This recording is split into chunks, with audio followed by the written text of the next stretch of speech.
All right, welcome to the Xbox 2 podcast. And this should be a, well, I mean, angry, I guess. Disappointed. Maybe disappointed is more of the tone that this show will probably be going for a little bit. I'm here, Randall Thor 19, the man with the million, and with me, Blizzard fanboy. His heart is hurt. He's bleeding. He's not having the best of weeks. My BFF, Jez Corden, Windows Central in the house. Hi, Rand. I mean, yeah, it sucks, but it sucks way worse for everyone else who got laid off. So that's really where the thought process is right now. What a horrible, crazy week, and another reminder of the horribleness of capitalism in general. But we'll be speaking about that in a bit. Yes. It's not all going to be doom and gloom today, as much as it probably should be. But yeah, what a horrible week. It's been one of them horrible weeks in the industry, and I think this is only the beginning. Sad to say, but hopefully there's better times ahead for everyone involved. Yeah, you know, it's kind of funny. Last week, everything was on the up and up. Xbox Developer Direct looked really good. Some great games coming this year, with Hellblade 2 leading the pack in May. My most anticipated game of the year. And then, like, following week, it's just like, oh, bad news. Here we go. I think, didn't you share the meme with me a while back? It was like, one week, it's like, here's this news. And I was like, Xbox is back. And then, like, the next week, Xbox is dead. Xbox is doomed. And then next week, Xbox is back. And the following week, Xbox is dead. It's just kind of this up and down roller coaster of emotions. And Jez is a very emotional boy. Jez is very emotional. I am not emotional. I am 100% rational all times. No emotion. In fact, I'm basically a robot. I have no emotions. I'm emotionless. I am absolutely emotionless. But yes, it's Xbox 2 episode 301. 301? 301. Are you sure it's not 302? No. That last week was our 300th episode, which was incredible. We've been doing this for almost 7 years, 300 episodes, and this is now 301. So Hopefully another 7 years to come. hopefully another 7 years to come. What would the video game industry look like in 7 years from now on episode 600? Could you imagine? Could you even forecast what it would look like? It'll be like all artificial intelligence games being played by artificial intelligence players, being reviewed by artificial intelligence game journalists, and then the rest of us are just sort of plugged into artificial intelligence like the Matrix, I guess. That's Yes. what it looked like, right? P Yukamon, I guess Pokemon, says, at least this podcast is 100% retention rate for 7 years running without firing anyone. That's true. That's very true. That is true. That is true. Yes. We haven't even fired our graphic designer, Sean LeBerry. I know. The one and only Neo GameSpark. Man, Neo GameSpark's got to be loving it because he's got infinite wealth to play. So I know he's in his bag right now. And he says only time Jez gets emotional is if he's without Heinz beans. That's true. That's a fact. Man, I think like I've told this story a couple of times, but I've become allergic to pulses after having an infection a couple of years ago. So I haven't been able to eat beans for a long time without getting really sick. So maybe that's just where all the downfall started happening. Maybe he's completely right. Man, tough times in the world of bean connoisseurs. Yeah, and I sent out a tweet recently asking people what should be the next long game I play because I think I finished Prince of Persia, which was amazing, by the way. I think we've talked about that now in like 3 episodes in a row, but I want to reiterate that Prince of Persia is amazing. Please play it because I don't think that game is going to sell very well, unfortunately. It should, but I don't know if Metroidvanias sell well at all, really. So I was like, okay, what do I want to play next? Because as much as I want to play Like a Dragon Infinite Wealth, I've never played a Yakuza game. Well, actually, I have tried playing an Yakuza game, and Neo GameSpark's going to be upset with me about this. But I tried playing Yakuza 0 a few years ago, and I think I got to like Chapter 3, and I just couldn't get into it. So I stopped playing it, right? But then I ended up getting like a Dragon, which is the game that came out a couple years ago. And I got it early with the Xbox Series X, right? As part of like the review process, we got a couple games. And it was like, okay, well, you remember this, Jazz. Microsoft sent us the Xbox Series X. There was some games we could test out to go with some of the reviews. And one of them was Like a Dragon. And I was like, okay, I'm gonna play Like a Dragon, right? That's like I forgot about that. The turn-based RPG one. Everybody says is great. So I was starting playing it, and I was enjoying it. But I got to this thing where like it was a bug with the versions we had where it wouldn't load past like Chapter 3, and it would be like come back when the game's fully loaded, and it would say on the door I couldn't get into the door. It said like 100%. Like basically it was waiting for it to be loaded, but it was already completely loaded, right? And I'm like, so it was a bug, and I had to wait. But then I never went back and play it because sometimes that's just kind of how I am. And like I have it installed, and I always was like, I'll come back to this at some point. And then you look at the beginning of this year, and you got 3 bangers right off the bat, right? Prince of Persia, banger, 87 on Metacritic, right? Which is probably, I'd give the game a 9 personally, but an 87 is pretty great. And then you got Tekken 8, a 90. People loving it. And I like Tekken, but I don't like Tekken like I love Mortal Kombat, for instance.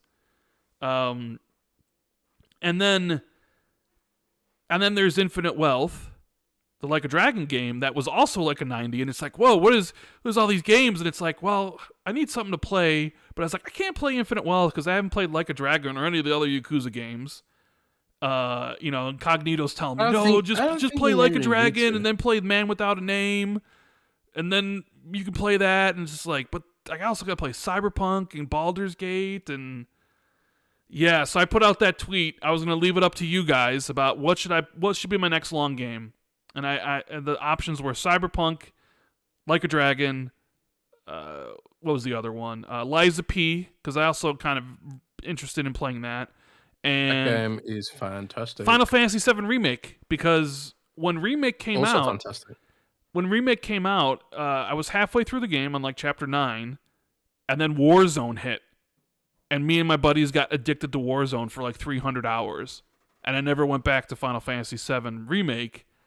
So I was like, well, we got Rebirth coming out here soon. But I was leaving it up to the people, and obviously Cyberpunk won. So that's going to be the next long game I play.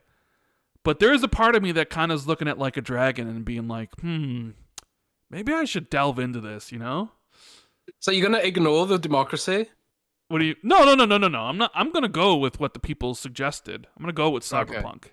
Okay. You can't ignore the people. No, I know the people, but I also, there is a part of me that it's like very much just like, man, I should also play. I need to play Like a Dragon at some point, Yeah. I'll get it around to it next. I want to do it too, but I've been playing Persona 5.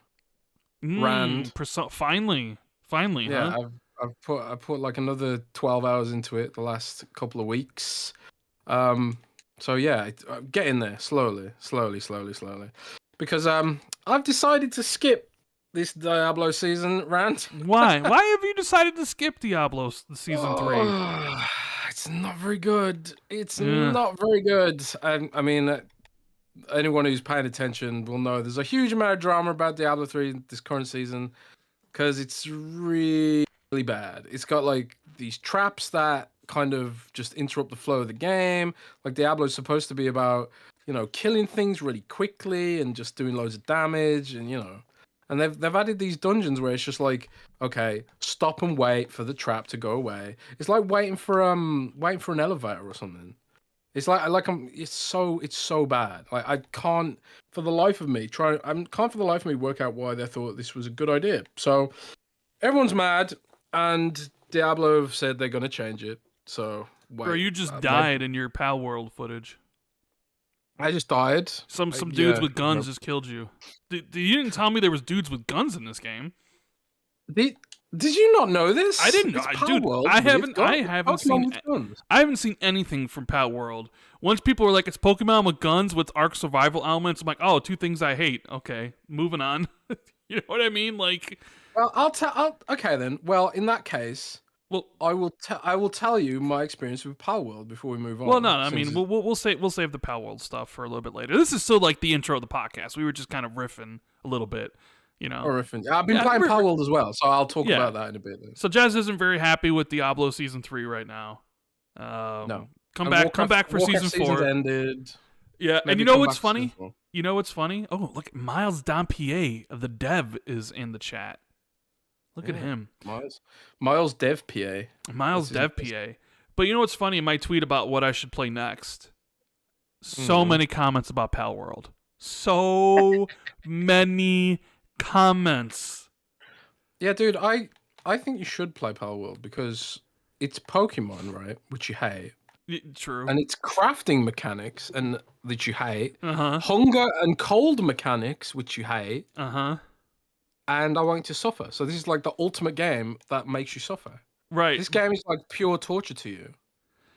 No? Yes? It would be, yes. But No people are like, story. why didn't you put this in the poll, Rand? I didn't put Palworld in the poll because I knew it would win. I'm not stupid. I'm not dumb. People would have seen Palworld in my poll, and then they would have picked it just to spite me. And I would have been like, I'd have to play Palworld, even though a couple of my buddies are playing it. A couple of my buddies are pretty going in strong, but they love like that survival element stuff, and I just can't. I can't do survival element stuff. So this officially has to retire Randall Trendy Gamer. I can no longer be the trendiest gamer if I'm not playing the most trending game of all time, Jez. So I think I think we've officially come to the conclusion that I'm not Randall Trendy Gamer. So Nope. Now you see, we actually had this discussion in the Xbox 2 Discord. No. which you guys can join, discord.gg/XB2. We actually had this discussion about whether or not you're a trending gamer now because you didn't play Palworld. But I was trying to explain to people that I call you a trendy gamer, right? Right. You're like a gamer hipster. Right? Oh, I'm a hipster now. Oh, you're Jesus. a hipster. So maybe calling you a trending gamer was like was like a misnomer. Maybe you should really be called the hipster gamer, because sometimes you refuse to play a game because it's popular, and then it's like, that game's too popular for me. I've never said that in my life. I only play artistic games that are analogous to my amazing taste in books. You know, like a hipster and a snob. You know. Oh, believe. So, jeez. So Palworld is sort of like, it's too popular to play, so you're refusing to play it for that reason. But I'm not refusing to play it because it's too popular. So that kind of goes out the window, doesn't it? Well, that's what you tell people. I mean, that's what I know. So Randall Trendy Gamer is dead. We'll say about that. Uh-huh. We'll say about that, bro. You're the one playing Palworld. You're the one playing the trending game. Well, I mean, I'm doing that for work, bro. I'm doing that for work. Oh, you're doing it for work. Okay. Yeah, I'm just doing it for work. I also played a bunch of trending games this week. I played Enshrouded, which kind of had its lunch ate by Palworld, unfortunately. Enshrouded is like another survival game, but it's got almost like a heavy Zelda vibe to it. It's kind of like Valheim with a budget. So like it's kind of like Breath of the Wild meets hardcore survival game. You know, and people are really excited for this game, and it's doing pretty well on Steam, but I can't help but feel like it'd be so much bigger if it wasn't for Palworld right now. Yeah. So I played a bit of Enshrouded. Very, very good, very fun, very cool. Gonna play some more of that probably. I also played Bulwark and Falconeer Chronicles. I don't know if you've heard of this, but Falconeer, which is an indie game from Tom Sala, was a sort of like a flying game where you fly around on a falcon and kill stuff. Really cool. He's made a city builder based on the same universe with a really interesting, intuitive, automatic city building feature, which is really addictive to use, weirdly. It's like the most intuitive and addictive base building mechanic I've ever experienced. I've been playing that as well. You know, I like my base builders. Mm-hmm. But yeah, so I'm the trending gamer now. You are. I guess you've just always been.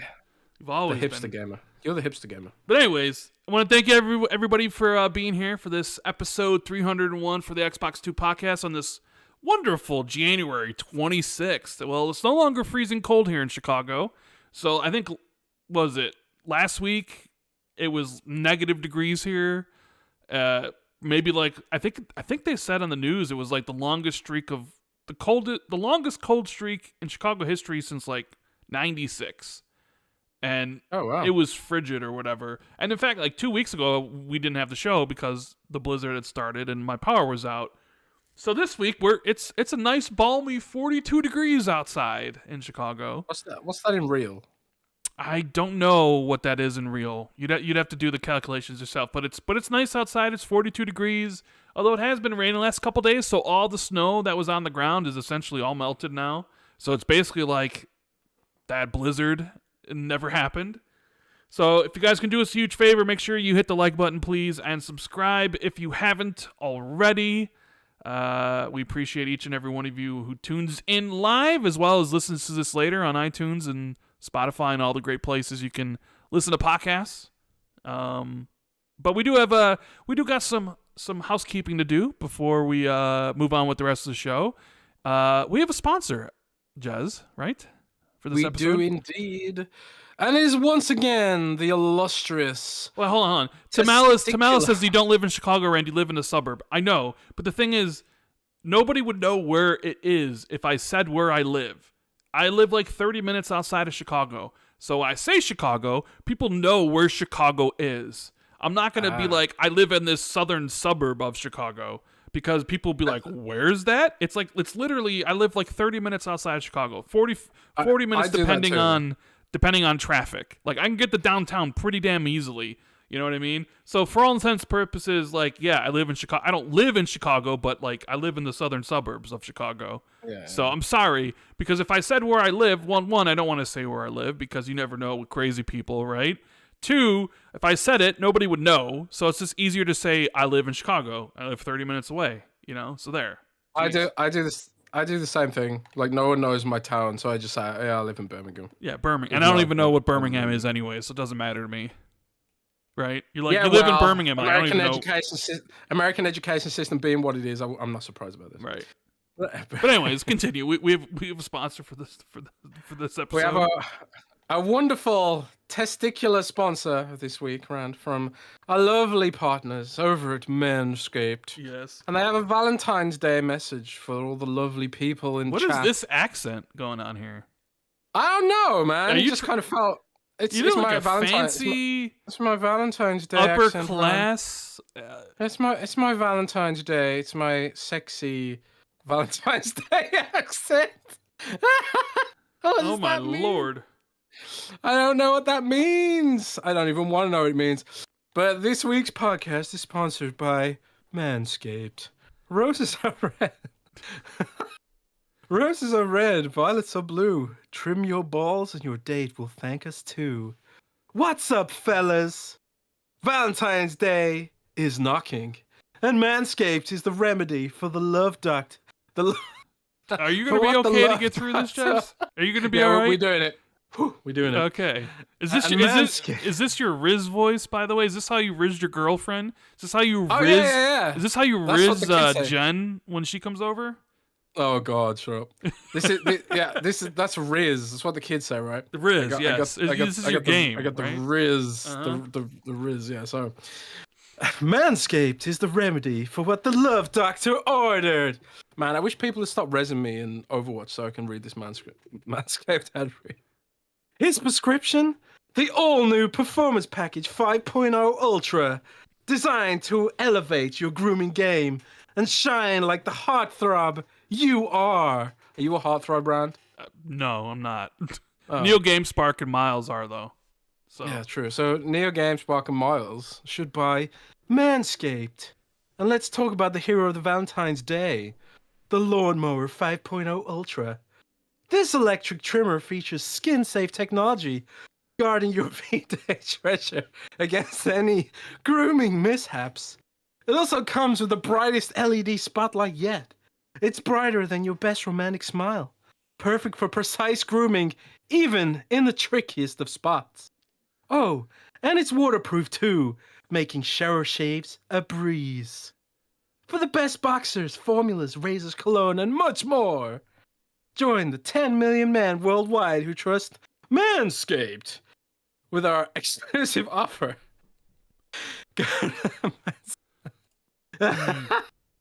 Go to manscaped.com to snag 20% off and free shipping with code XB2. That's code XB2 in the checkout at manscaped.com.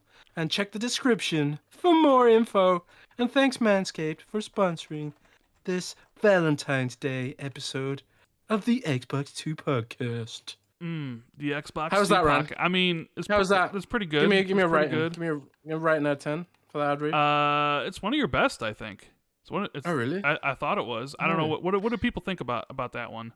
I'm gonna change up the accents. I'm gonna start practicing other accents, and I'm just gonna start offending different countries. Maybe I'll do like a Scottish next week.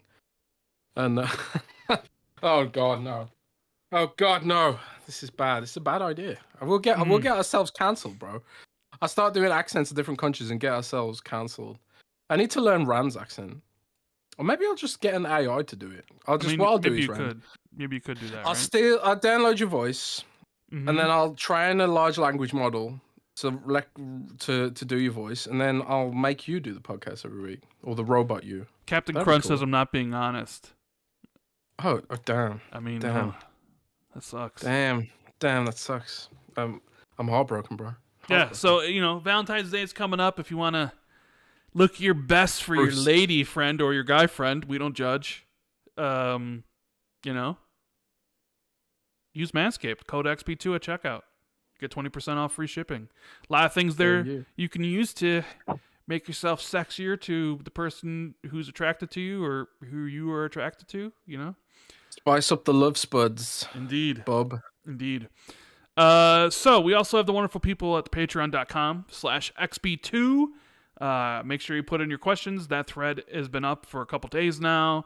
We also have the shout-outs. So we're going to get through those right now. We got Thurgus, Holy Dark Death, Steve Stompy, Peter B, James Wiseau, Trickster for Trey, The Grandest Bip, Battered Haddock, Army Dude, 52C, Ryan Kipple, Foreign Object, Mythic Marty, Moronic Donkey 99, Mockazilla, Randothor 19, Silas, Eric Gregory, Elijah Vasquez, James Moore, Fantasticals, Halo is the GOAT, K-Triox, Bright Tundra 1, Discarded Caboose, Justin Duel, Frank Mariano, PB Broking, Ace of T and Madison, Grizzly Mofo OG, Governor Grimm, DZ Huffin, Wagerman, Achievement, The Scarecrow 121, Darren Tropy, Prof JJJ, Ghostface Killa, and Wolfgang KPZ.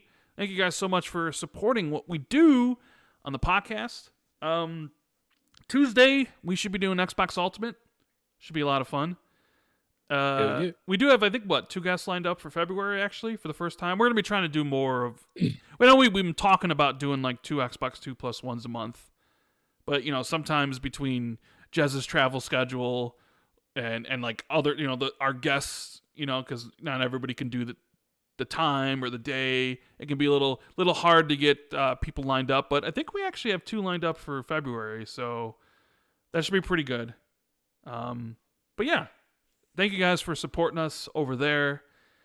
And Xbox 2 Ultimate on Tuesday should be a pretty good one. Hopefully everybody enjoyed the episode with MVG, Modern Vintage Gamer. I believe that is now live for everybody, right, Jez, on your channel? Yeah, it's live up on my channel. Live up for Jez's channel. So we have a member chat here from Silas for 3 months. It says, Rand, have you thought about adopting a dog? Oh. Yeah, because it's almost, we're getting, it's not been a year yet since Shakespeare left us. Have I thought about it? There are times when I think about it, for sure. There are times. I wanted to meet Shakespeare, bro. I mean, I know. The only one he was able to meet was Cognito. Damn. And, when he saw Cognito outside, he started barking. And Shakespeare was a huge dog, so when he barks, it's very loud and can be kind of, if you don't know him, you might think like, oh man, he's gonna attack me. But Cognito was a little wary of coming in the house, like because Shakespeare could see him from the patio and he was just barking at him. And then I open up the door and Shakespeare's just like, kind of like sits on his haunches, and then like Cognito comes in and like Shakespeare's tail's just wagging and just wants to be petted. And, he gives him his paw, and they just kind of, bonded a little bit. But, yeah, the only one who got to meet him was Cognito when he came over. When did he come over? Was this just... Well, it wasn't this... Was it... No, it was 2 summers ago. It wasn't this past year, but it was the year before, so 2022. When he was in Chicago, he came over. But, yeah, I've thought about it. Sometimes, when you go up, when I finish the podcast, like normally I'll be downstairs doing work, that's kind of where I do everything I need to do. And when I would like head upstairs, like as soon as I would start heading upstairs, like he would know, and he would be standing at the top of the stairs waiting for me to come up so I could like pet him and, give him a treat or whatever. And sometimes when you go up there and he's not there, it kind of gets you down. You just kind of remember like, oh yeah, Shakespeare used to be waiting for me like right here. You know what I mean? And then you think about that and you get like really sad. But I haven't really actually given it. There's times where you think like, oh, it'd be nice to have a dog. But then it's like, do I want to? Because we had, we've had work, right? We've had 3 dogs in our life, right? We have had 3 dogs. Casey, which we had from a puppy. She was a mixed terrier, and we had her for 14 years. Then we had Barnaby. We got from a puppy, like when he was like 3 weeks old. And, the end of his life wasn't great because he ended up getting cancer, and it was just awful at the end. Like, he lost all of his fur. He really couldn't walk because his paws were always bleeding, and it was a very bad end.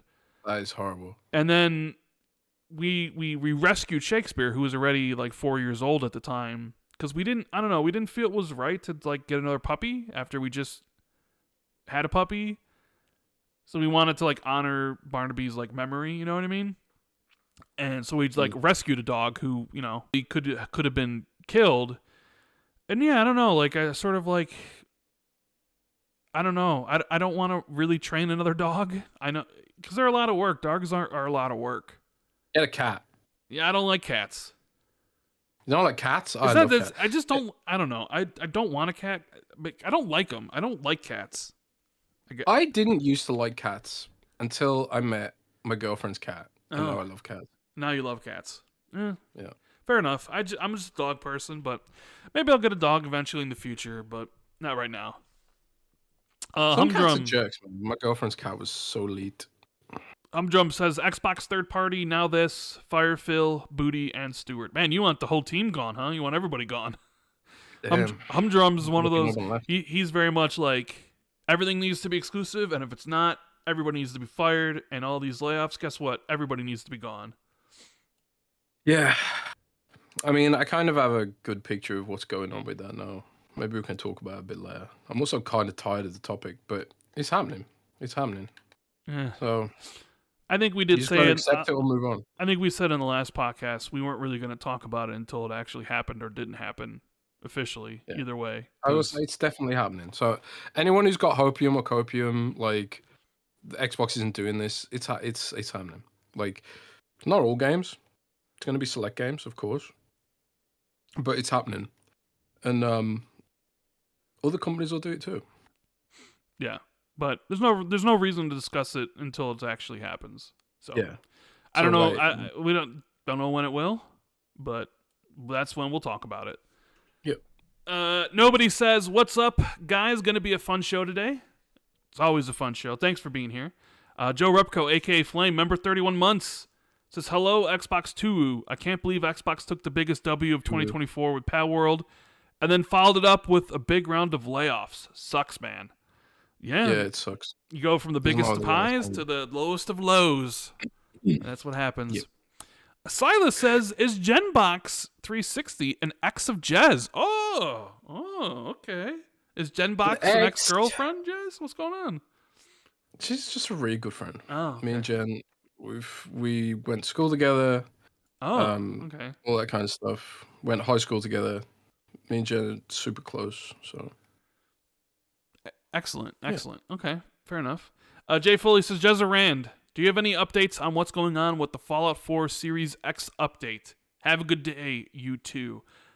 I mean, I don't have any updates, but I would imagine, if I had to guess, you know, if I'm putting my prediction hat on, although not the prediction hat you guys think, you know, the TV show comes out April 12th, which is still a couple months away. I would hazard a guess that the update for the next gen version for Fallout 4 will be around that time frame, around the time of the TV show. I'm really looking forward to that. Yeah, because I mean, I like Starfield, don't get me wrong, but I really feel like it didn't have the staying power of a Fallout. It just didn't have, it didn't have that. It didn't have fully what I was looking for from this kind of game. You know, like even Elder Scrolls has more violence in it. So like the combat just got stale for me, you know, and it's fine that it got stale for me because I put like 200 hours into it, you know, but I put like 400 hours into a Fallout, and God knows how many hours I put into Skyrim. So I'm hoping Fallout. I'm looking forward to Fallout because I never did Fallout 4's DLC. Okay, so you didn't do Far Harbor, right? No, I didn't, and everyone said that was great. So right. I'm looking forward to experiencing some of this stuff. Be like a new game for me. So yeah, I'm really. I've never played Fallout 4. I didn't play it. I know it came out the same day as Rise of the Tomb Raider, which I did find it weird that because Microsoft had the marketing for Fallout 4, and then they also had the exclusivity of Rise of the Tomb Raider. If you remember, I'm sure you do remember the clusterfuck that was the Rise of the Tomb Raider exclusivity talk at the time. It's so crazy that everyone was mad. In hindsight now, how fucking weird and crazy was it that everyone was so mad about Rise of the Tomb Raider being exclusive, and then all that's happened since then. How weird does that I mean, it's seem not. now? I don't know.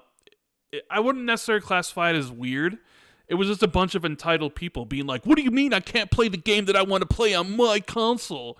It's No, almost. but I mean, like, even from the media and stuff. Oh yeah, well Like, the media after, totally. After the way the industry's Well, trended now, remember the it's Xbox just really strange. because the media hated the Xbox One. The media presented Xbox as a joke, right? But people really liked Tomb Raider at the time. Like Tomb Raider, the reboot. I think the first one came out in 2013 on the Xbox 360, PS3, right? Like before the new consoles. And then here's Rise of the Tomb Raider, which I believe wasn't on the 360. I believe it was an Xbox One exclusive, right? Wasn't on past generation. At least I don't think. No, I don't think it was. And it looked really good, right? Like, and people were devastated. The media was like, "How could this be? How this isn't right?" And the first questions, so when is this coming to PlayStation? So much so that like Xbox had to give PR, and then Square Enix had to give PR, and all these weird responses that you've never ever seen ever again from any journalist asking questions about any of like Sony or Nintendo's exclusivity deals. So when's it come? You never heard like with Final Fantasy VII Remake or Forspoken or whatever. So when's this game coming to Xbox? But for whatever reason, the media just had it out for Xbox in that time frame, and they were just not having this whole, Tomb Raider exclusivity bit, right? But I did find it weird that, like, here's the game that you had marketing for with Fallout 4, releasing on the same day that you have this exclusive Tomb Raider. You think maybe you would sort of break that up a bit or whatever, but I ended up playing Tomb Raider, and then I never went back to Fallout 4. But then judging from what people talk about Fallout 4 afterwards, it's like maybe I dodged a bullet. I don't know, because when you ask people about Fallout 4, some people will tell you it was great, and then some people tell you it was shit. Dude, so it's Fallout 4 is weird, right? Because in terms of role playing, in terms of story role playing, it was a big step down. Like, none of your decisions really matter, or very few of them matter. However, it did have really great characters, and the combat is fantastic, and the base, I mean, I know you don't care, but the base building mechanics was really cool as well. And it has these, like, spectacular set-piece moments, which sort of elevate the experience. But, like, a lot of people say it's, like, the worst Fallout game, It's, like, it's a great sort of, almost, I hesitate to say this, but Far Cry-ish game, where it's, like, the emphasis is really on the shooting and the spectacle, not so much the role playing. So I gave it 7 out of 10 when I reviewed it. So you like Starfield better?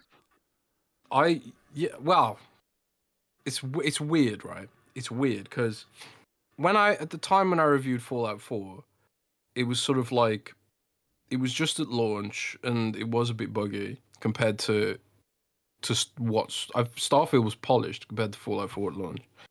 But yeah, it left a really sour taste because of that, the story stuff.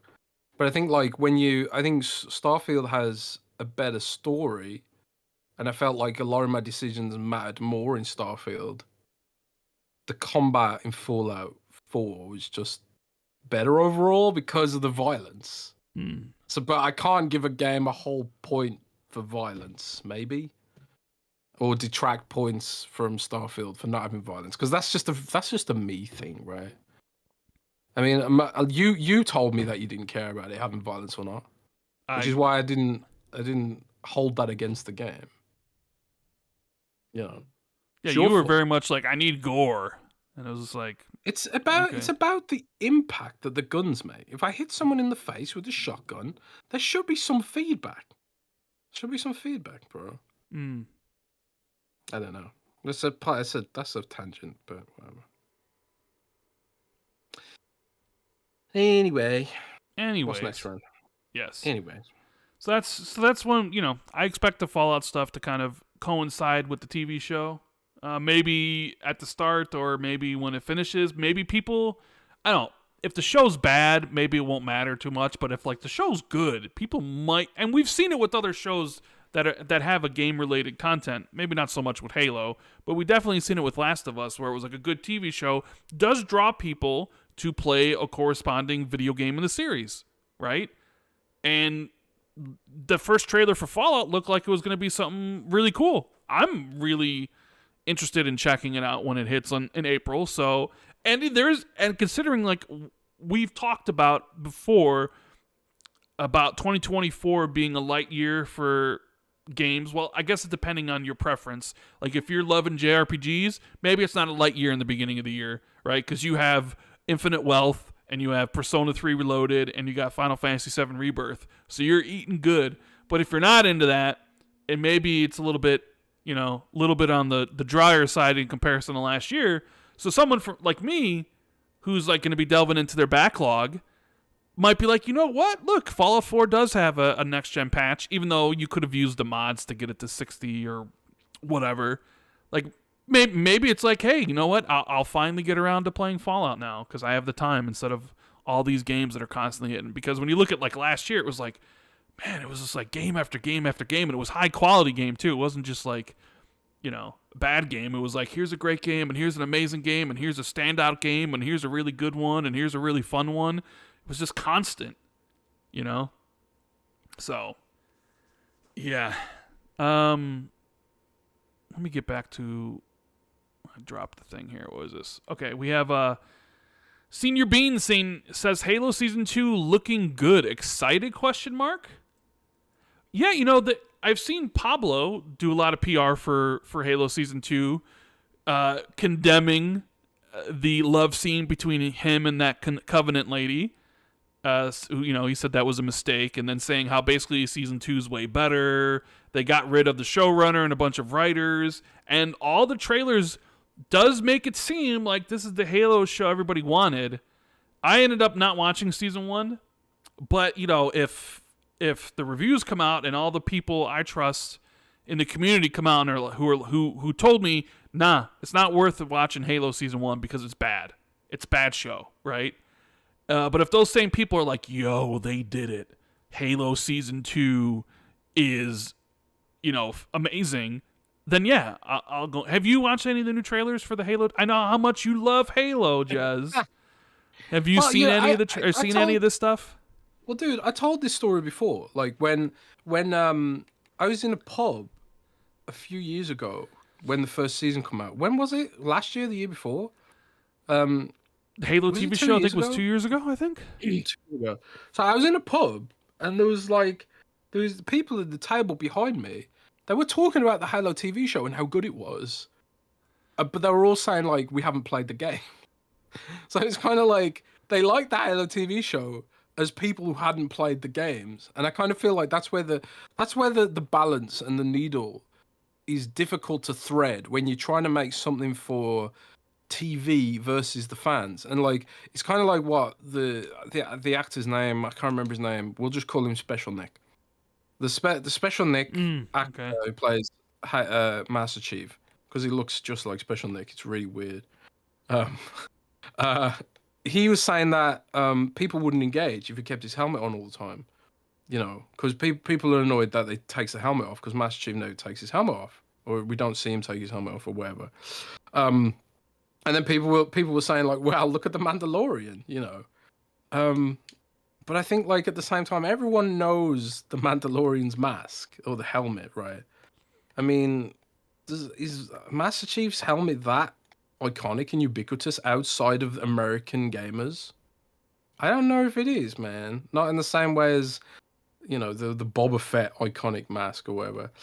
But I mean, it's not really the point I wanted to make. The point I wanted to make is that like trying to thread the needle between what gamers want, what producers would think is the best, and also the casual audience who doesn't play Halo, never played Halo, and probably never will play Halo. How do you thread that needle, right? Maybe if it was like a mega franchise, like a Star Wars, then you can get away with sort of doing things a little bit different, because the brand alone will carry it. Or Pokemon, for example, Obviously, Pokemon's been on TV a ridiculous amount, but I've been watching this Pokemon stop-motion cartoon recently. I've seen it on Netflix. They did a stop motion Pokemon cartoon series, which is really cute and really endearing.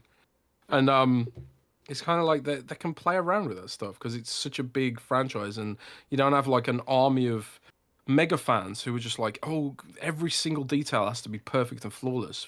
But it's not realistic to get everything right.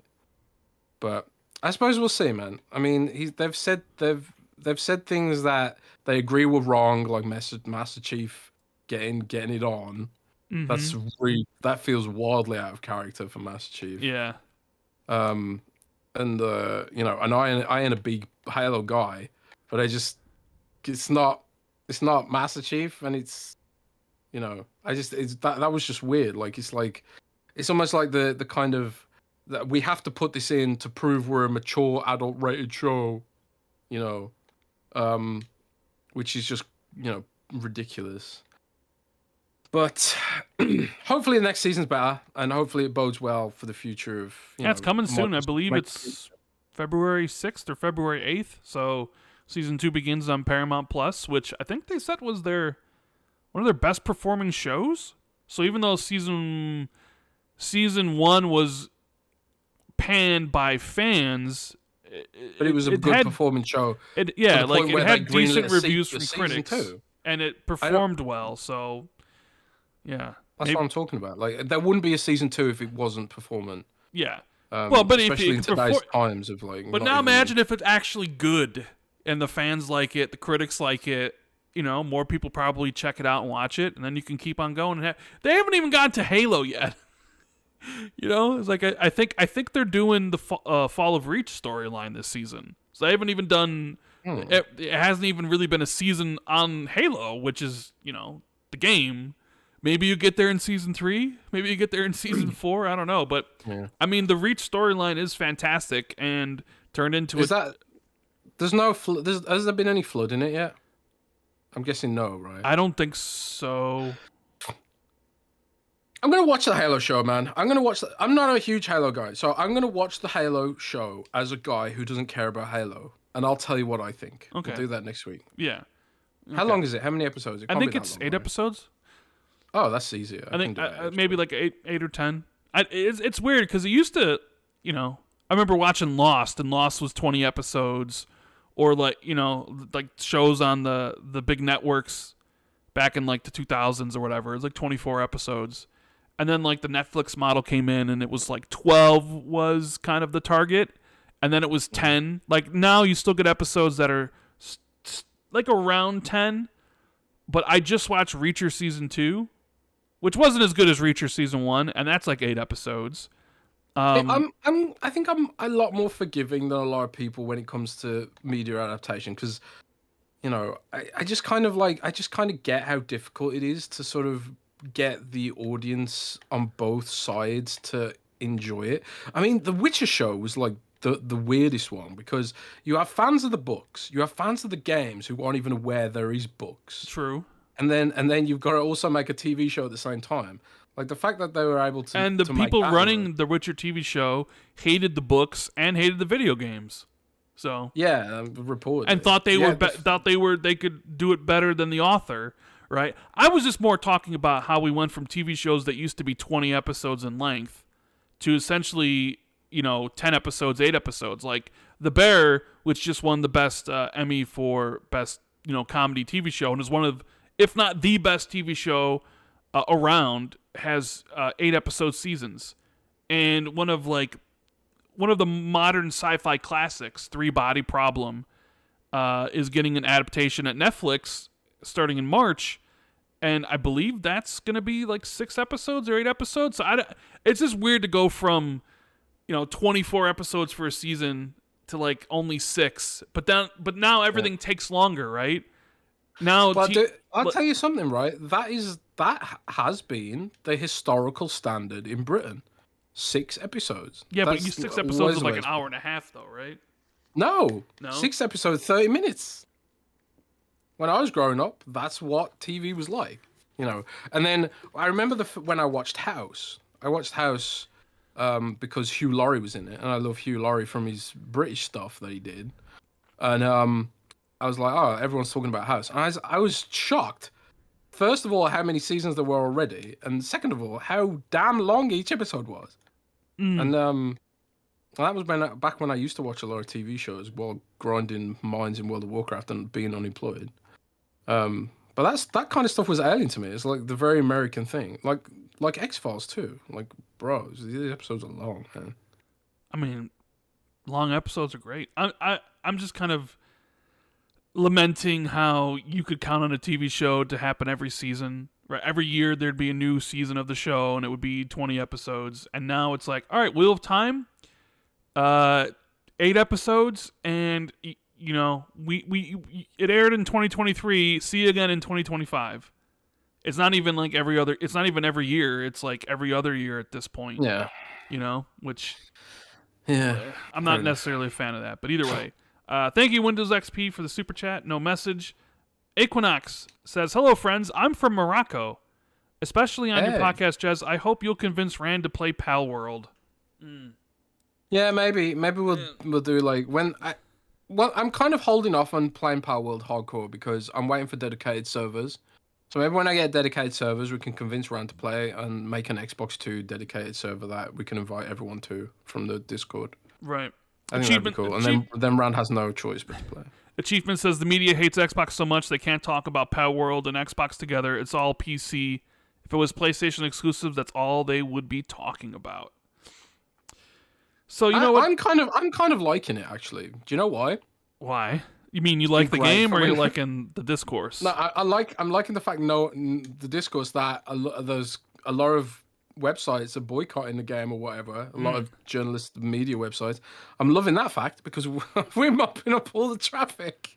I don't know if you've seen how many Palworld guys. I think you sent me that meme someone made where it was like, was Pal Central now with you with the machine gun? Yeah. So someone in Windows Central, I think it was Jen actually. they made a meme of like the Palworld pals in like a factory sweatshop, and then photoshopped me in there saying, "Oh, we're Pal Central now," like forcing everyone to work. Yeah. it's been amazing for traffic. So since we're on the subject of Palworld, I suppose we'll talk about it, right? Because this is kind of extending into last week. Into this week, probably. Well, some good news before we get to the bad news, I guess. So Palworld is taking the internet and gaming by storm. Nobody could have predicted this, right? It was a game that I think I've seen it in trailers a couple times. It was like the Pokemon ripoff that everybody talked about, and it finally released last week. I think on Thursday, maybe Wednesday night, and literally just became the biggest thing on Steam ever.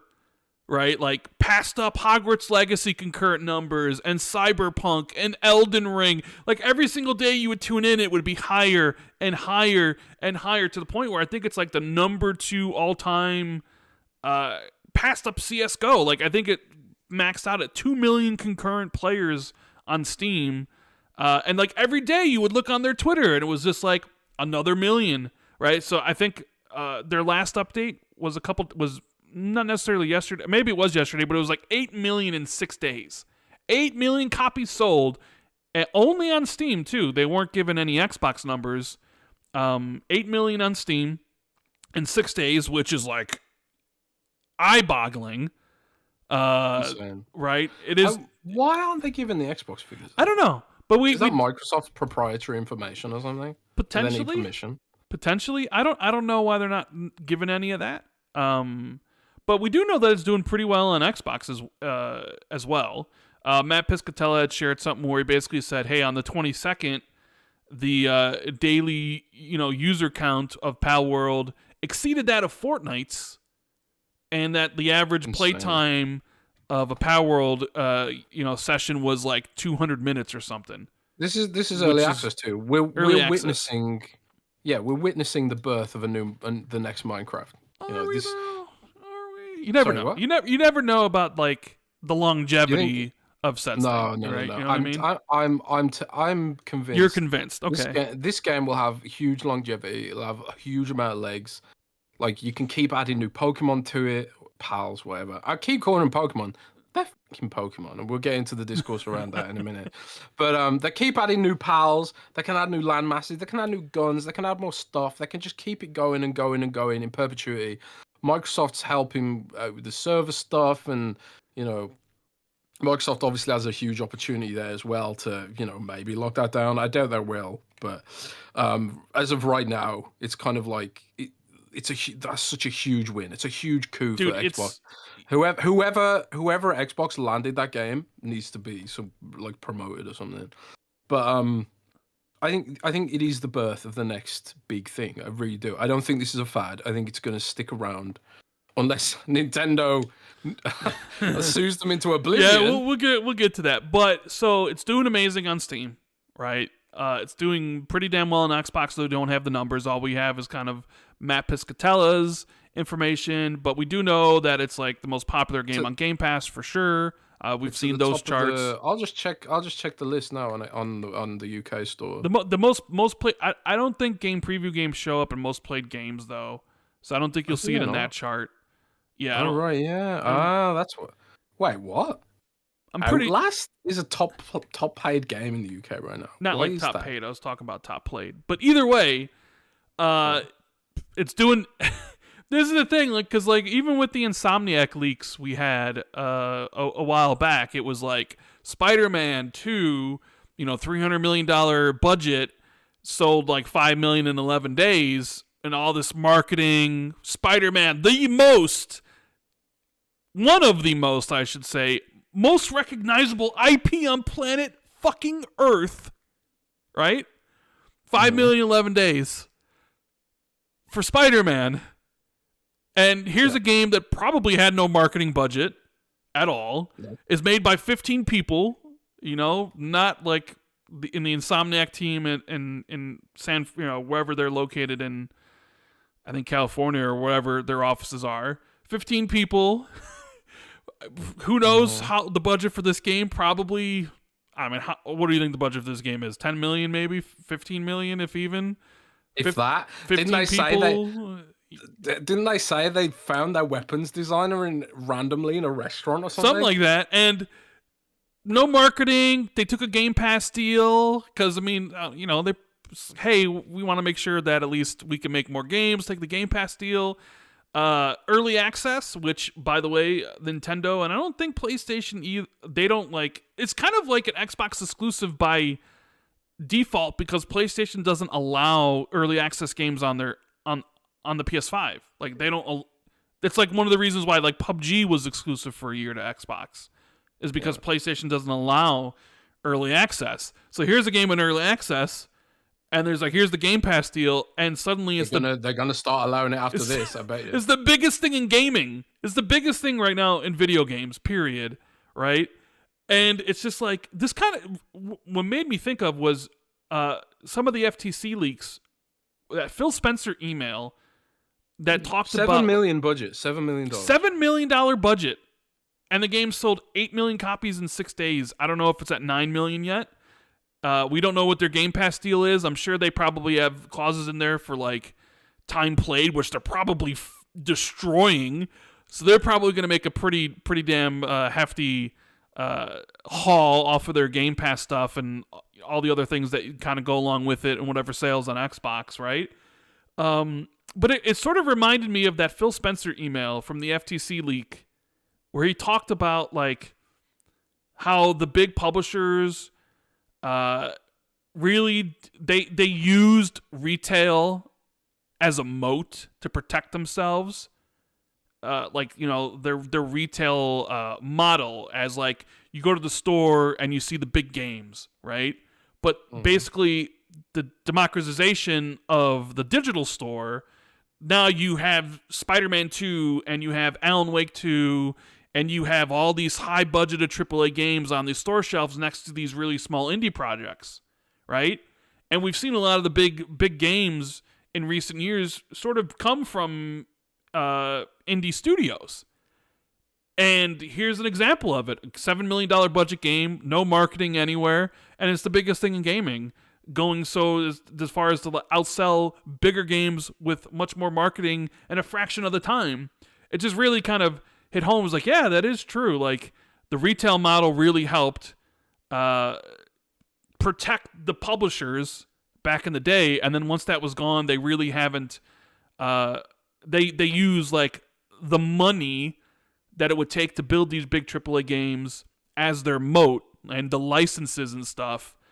But then here's a game, just come out of nowhere and just basically destroy all that, and and it's incredible. Like, as much as like the idea of this game doesn't appeal to me, like Pokemon, something I don't like, Ark, Survival, something I don't like, I am impressed by the success. I just look at it, it's like, damn, look how crazy this is doing. Every single day, a new million, sales, and then what it's doing on Xbox, it's like, holy crap, this wasn't supposed to be like this, right?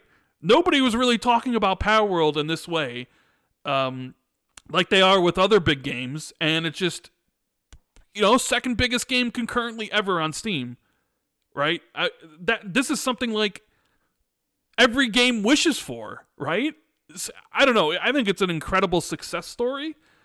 And I know there's been a talk that Xbox should acquire the studio. Although, like, talking about acquiring studios after Microsoft just laid off 1,900 people is probably like whatever. But I have seen people say like Xbox should lock it down, or Xbox should extend the deal. I think you did tweet that one of the issues with the game is that the versions are mismatched, but then Xbox is helping out with that, right? Yeah, so the version of Palworld is a couple of patches behind, and also the team didn't really have the networking knowledge or the capacity to bridge Steam and the Xbox ecosystems at the moment. But Xbox is on the case, right? Essentially. So you've played the game, right? We have footage here of you playing in your stream for like 2 hours or whatever. How you feeling about this game? And we'll get into the other Nintendo shenanigans and the death threats and all the other lovely discourse surrounding Palworld. So let's put the discourse aside and the Pokemon aspect of it to one side and talk about it purely as a game, right? So purely as a game, when you set any sort of nostalgia or IP stuff, discourse, we're going to talk about that in a minute. When you put that to the side, it's well made, right? And overall, it's still very early accessy, which I think is why people forgive its shortcomings, because they're unashamedly early access. Textures aren't amazing. The audio is, by the way, this is speaking strictly about Xbox. I haven't experienced the Steam version of the game, so like my experience will differ slightly from yours. The audio is messed up. It's crackly and weird, and there's a lot of textures are awful in some places, and the animations are weird, and pathing is insane in some cases, and the game has a lot of issues, but again, it's unashamedly early access. The one thing that it didn't do on me is crash, so it at least has that going for it. Didn't wipe my progress like again, Baldur's Gate did. So it has that going for it as well. So like all the sort of core elements of what make the game functional are there and present, right? I think Donataku says in chat summed it up really well. It's a well-designed game, but it's not a well-made game yet, because it does have all these polish issues and pathing stuff and all this kind of stuff. But conceptually, the game is brilliant, and it kind of like, what it does is it streamlines a lot of the pain points that are present in Ark and are present in Conan Exiles, which are the closest games comparable. I haven't played a huge amount of Ark, but I have played quite a lot of Conan Exiles because it had ragdoll penises in it, which I thought was hilarious. Excuse me? So I play... Pause? So, what's going on? Sorry. What did I say? I don't know. It's something about ragdolls? Ragdoll penises, bro. What? Conan Exiles. Look, okay. I thought it was hilarious that Conan Exiles had ragdoll penis physics that were banned in America but weren't banned in Europe. So I was like, I'm going to experience these European ragdoll penis physics. So you played Conan to experience dicks? Yes. Yes, I did, Rand. Were they physical dicks? Yeah. Physical dicks, yes. Okay. And yeah, I thought that was hilarious. So I played Conan Exiles quite a fair bit. and which again was a good game. I played it quite near to launch, but again, it had some of this kind of janky kind of issues and all this kind of jank stuff. I don't know if jank feels to be like just the par for the course with these kind of games for some reason. But what it does really well is like it blends that kind of the Pokemon aspects of it, the capturing the little cute monsters. It sort of it blends that with the survival gameplay so well. So like you can capture the pals, and like in Conan Exiles you have thralls, which you can capture NPCs and make them work in your base, you know, and enslave them basically, like per the Conan lore and universe, right? But Palworld does a kind of similar thing, but it's just super intuitive. You basically capture the pals, you put them in a Pokeball, and then you install the Pokeball in your base, and they just automatically start working, start doing stuff intuitively. So, like, if there's like something needs to be crafted, they'll do it. If something needs to be harvested, they'll do it. If they've got like the appropriate skill, and that's where some of the management comes in. It's like, I need this Pokemon to do that, that Pokemon to do this. They automatically start tending your farms. So some of the tedious stuff in like a survival game, you hand that off to your pals. Whereas it like in Pokemon, and this is something Pokemon fans have complained about for years. With Pokemon, you get your Pokemon, you stick them in the box, and then you never see them again. You never touch them. Like I pay a subscription to Nintendo, Rand. I pay a subscription for Pokemon Home, which is a cloud storage device for your Pokemon, right?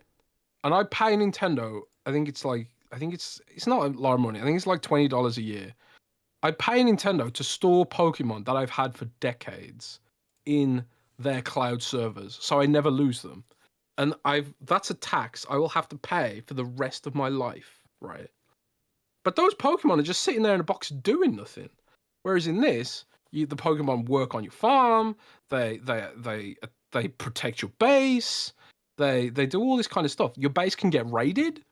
Like random monsters will come and attack your base, and then your Pokemon will just sort of like fight back, and there's like a little army war kicking off. Like all these sort of concepts work really well, and they do it so well, you know. And the thing is, I've tried to do this in Minecraft. I've tried to achieve some of these things in Minecraft where like you build a base, and you can get raided in Minecraft too since the Illager update.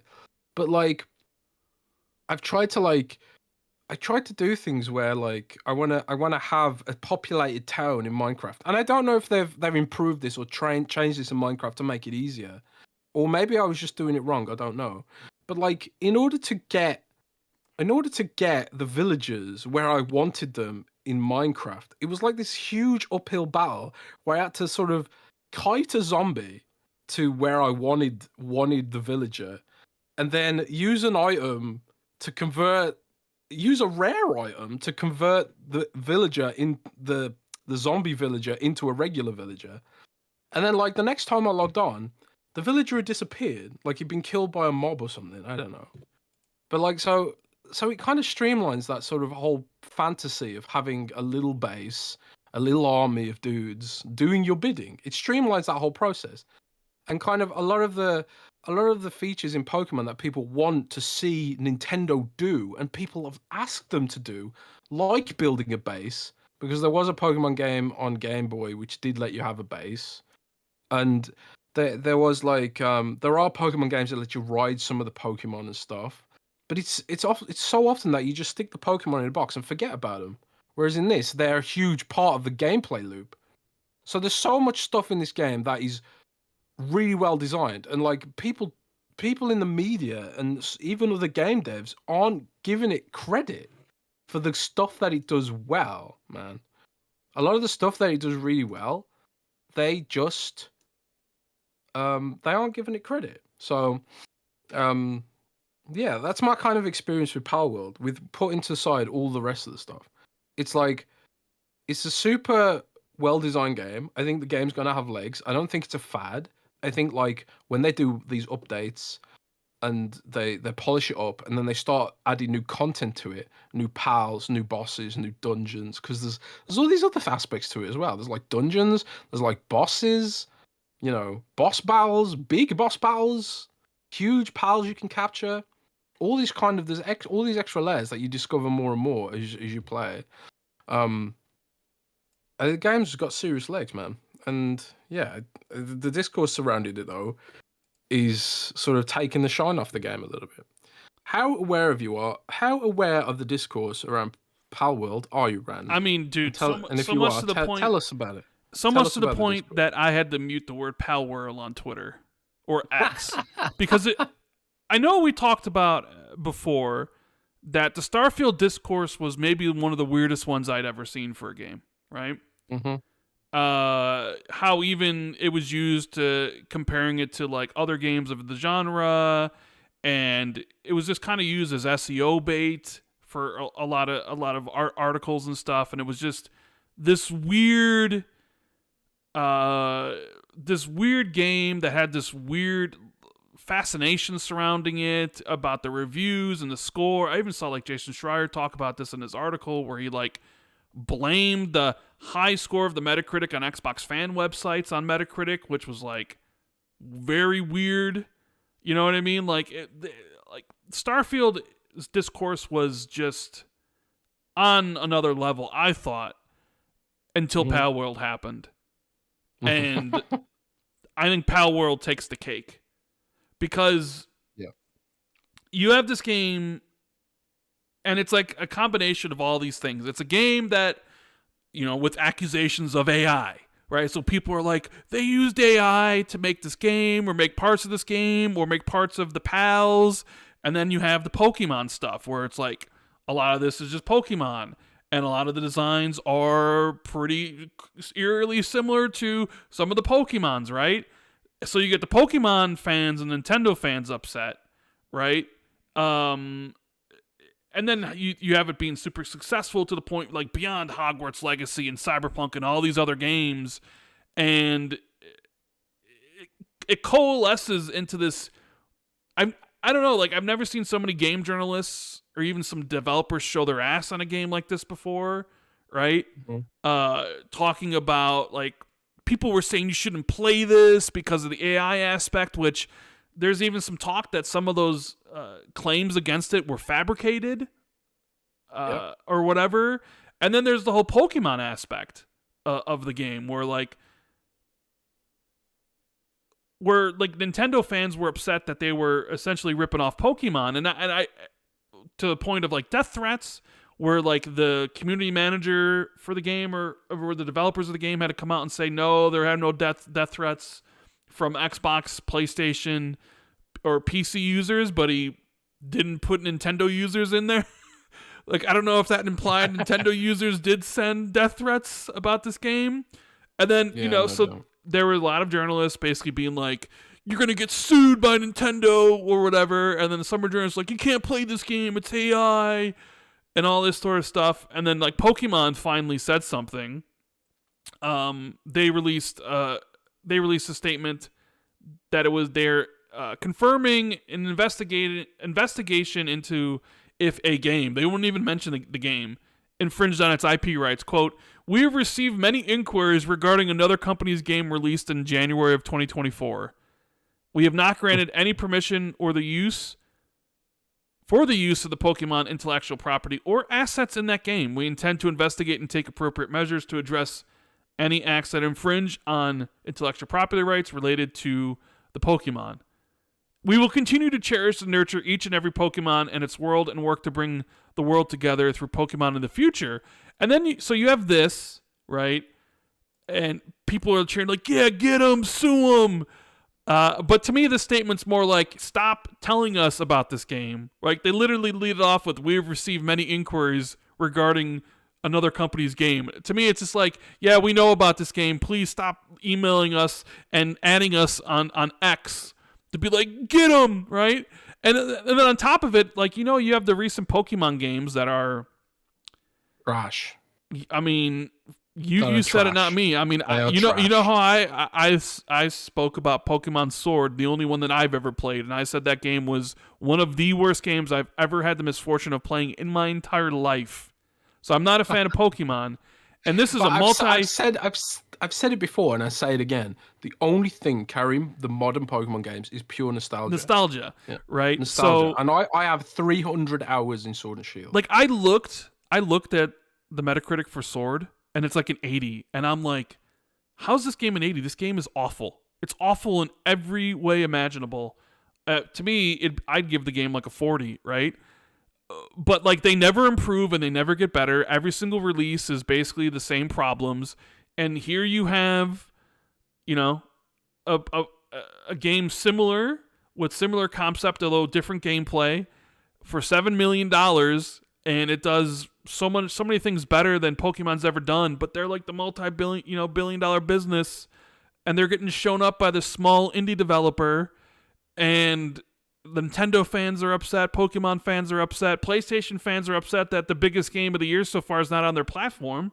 Like, they want to play it. They're not part of the conversation. That's another thing I sort of realized is, man, when PlayStation fans aren't really included in the conversation with these games, there's a lot of entitlement that goes on. I especially when you with the Palworld. Xbox fans and then, do it too. Sure, I'm not saying they don't. I'm just saying it really became apparent this week because it was an Xbox Developer Direct where they showed off like Hellblade 2 and Avowed and Indiana Jones, and you could tell they wanted to play Indiana Jones because they were making up the first person motion sickness stuff. Clearly a game that they wanted to play and are hoping it comes to their platform, and then Palworld on top of it, a game that's just blowing up the industry by storm, and it's not available on PlayStation. Neither will Indiana Jones, and it's sort of like, wow, okay, like you can sort of see like some of these guys are really upset by finally there are some games that they want to play that aren't on their platform, right? So because they feel entitled to have everything essentially. Mm-hmm. So the discourse for this game is absolutely crazy. It's absolutely nuts. I saw you going back and forth with some people on Twitter about it. I don't know what else to say other than it's just weird because it's for a game that I have no strong feelings for either way. You know, I'm kind of just really on the sidelines, just watching. I'm like on the sidelines, with some popcorn, just watching everybody attack one another for whether the AI or the we're copying. It's kind of just nuts, bro. Seriously, dude. I'm like friends with a lot of game devs, right? I've had really quite serious arguments with devs about this. Like close friends of mine who are like, we have to agree to disagree about it, right? Because a lot of the discourse from game devs, right, is kind of like, and I think there's some valid points to be made here. There's disturbed about how close some of the designs are to existing art assets, right? So it's kind of like, people were trying to. First, they said AI had done it, and then they said they had ripped the models out of the game and then edited them, but that was proven to be false as well, most likely. So, but even without the FUD bits, right? Some of the designs of these creatures are blatantly lifted from Pokemon. Like you can't. It's undeniable. Like I was walking around the starting area and I saw a dragon looked just like Goodra from Pokemon, and it's just like they've just color swapped it and added some leaves, and it's just like, yeah, okay. And I do think, right, going forward, they will steer well clear of trying to emulate any of Pokemon's designs. That being said, Pokemon has a design for every single animal on Earth. There is a keyring Pokemon, Rand. A Pokemon that is a keyring. There is an ice cream Pokemon, Rand. So, how do you make an ice cream pal that differentiates from Pokemon in a meaningful way? a lot of these Pokemon have basically turned every household object into a Pokemon with that styling, right? And so it's kind of tough if you want to use the Pokemon style, which they have, and also make lots of designs that don't completely riff on existing Pokemon paradigms. So I kind of see why some people are disturbed by it. But at the same time, I'm a Blizzard fanboy, but I'm also a Pokemon fanboy. And at least in terms of my childhood nostalgia, I grew up playing Pokemon. My entire school was obsessed with Pokemon. We all got in the schoolyard with our link cables and Game Boys, played Pokemon. We bought the cards. I was just one of the people of that age. It brought me a lot of joy, right? I bought every single Pokemon game ever made. I even bought the new ones, Scarlet, I think it's called, but I haven't actually played it once. I just bought it because it's Pokemon, and I've got all the other ones, right? Play Pokemon Go and all that kind of stuff. But I'm like, unlike the other Pokemon fans, I am celebrating this game. I am celebrating this game, and why? Because it's going to kick Nintendo up the arse. It's going to be like, oh snap, we've just had our lunch eaten, and we've got a game now that we potentially can't do anything about from a legal perspective, because we will set weird precedents about what constitutes a homage, a parody, and all that kind of stuff. It's not necessarily a road Nintendo wants to go down, I don't think. But we'll see what happens. Some of the Pokemon, some of the PAL designs are really sus, about how close they are. Some of them do look pretty similar. Yeah. Some of them, there's some quite original ones, but some of them look super sus. But at the same time, some of them are just birds in the Pokemon style, which is difficult to diverge from in any meaningful way. So it's a tough one. It's a tough one, And if it does go to court, it's going to be very interesting. But at the same time, like, I want Pokemon to have competition, because the last few Pokemon games have been full bore trash, and I don't know why anyone would defend them. Like, when I see these games selling 17 million copies, and I see game journalists bending over backwards to give these games 9 out of 10, I sit there thinking, if Xbox had released this exact game, one-to-one copy, exact game, with like slightly different branding, it's not Pokemon, but it's like a knockoff, like Palworld or something, or Viva Pinata.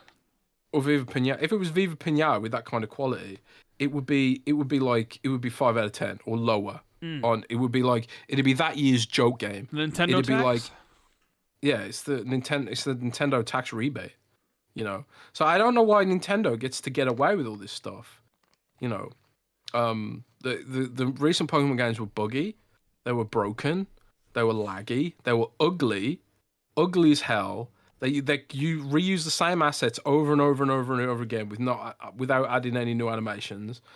It's like, it's the height of laziness, and I would like them to have some competition, please, to make better Pokemon games. And I think it's weird that a lot of people don't want Pokemon to have any competition. Call me crazy, but I think competition is what would lead to having better Pokemon games. So that's kind of my take on it. So I get that artists and game devs and publishers are disturbed by the fact that they can sort of co-opt the designs so brazenly in some cases, and they did. So there's no, but it's also, there's a parody element to this game. Something like, if you've got a Pokemon using a shotgun, that's hilarious to me. And it's not like Pokemon don't have guns too, I suppose. Like Blastoise, or Blastoise, as Rand once called him. Did I call him that? Yeah, you called him Blastoise in a previous show. He's got cannons coming out of his back, right? There's a bunch of Pokemon with guns, but this it plays like a parody, and even like when you read like some of the dialogue, and stuff, and they're talking about being characters talking about being eaten alive by pals and stuff. It's kind of like it's like the dark vision of Pokemon, you know. It's like cutesy on the outside, and then it's like, damn, there's some dark stuff going on in this game. You can butcher and eat the pals, bro. You can shoot a pal and then take it to your base and cook it to me in a frying pan, dude. You know. So there's sort of like an element of parody there as well, which I'm sure if it did go to court, they would argue that point that it's a parody, you know. It's a parody. But yeah, I want Nintendo to have competition. The game's very well has some great concepts. It's very unpolished, needs a lot of work.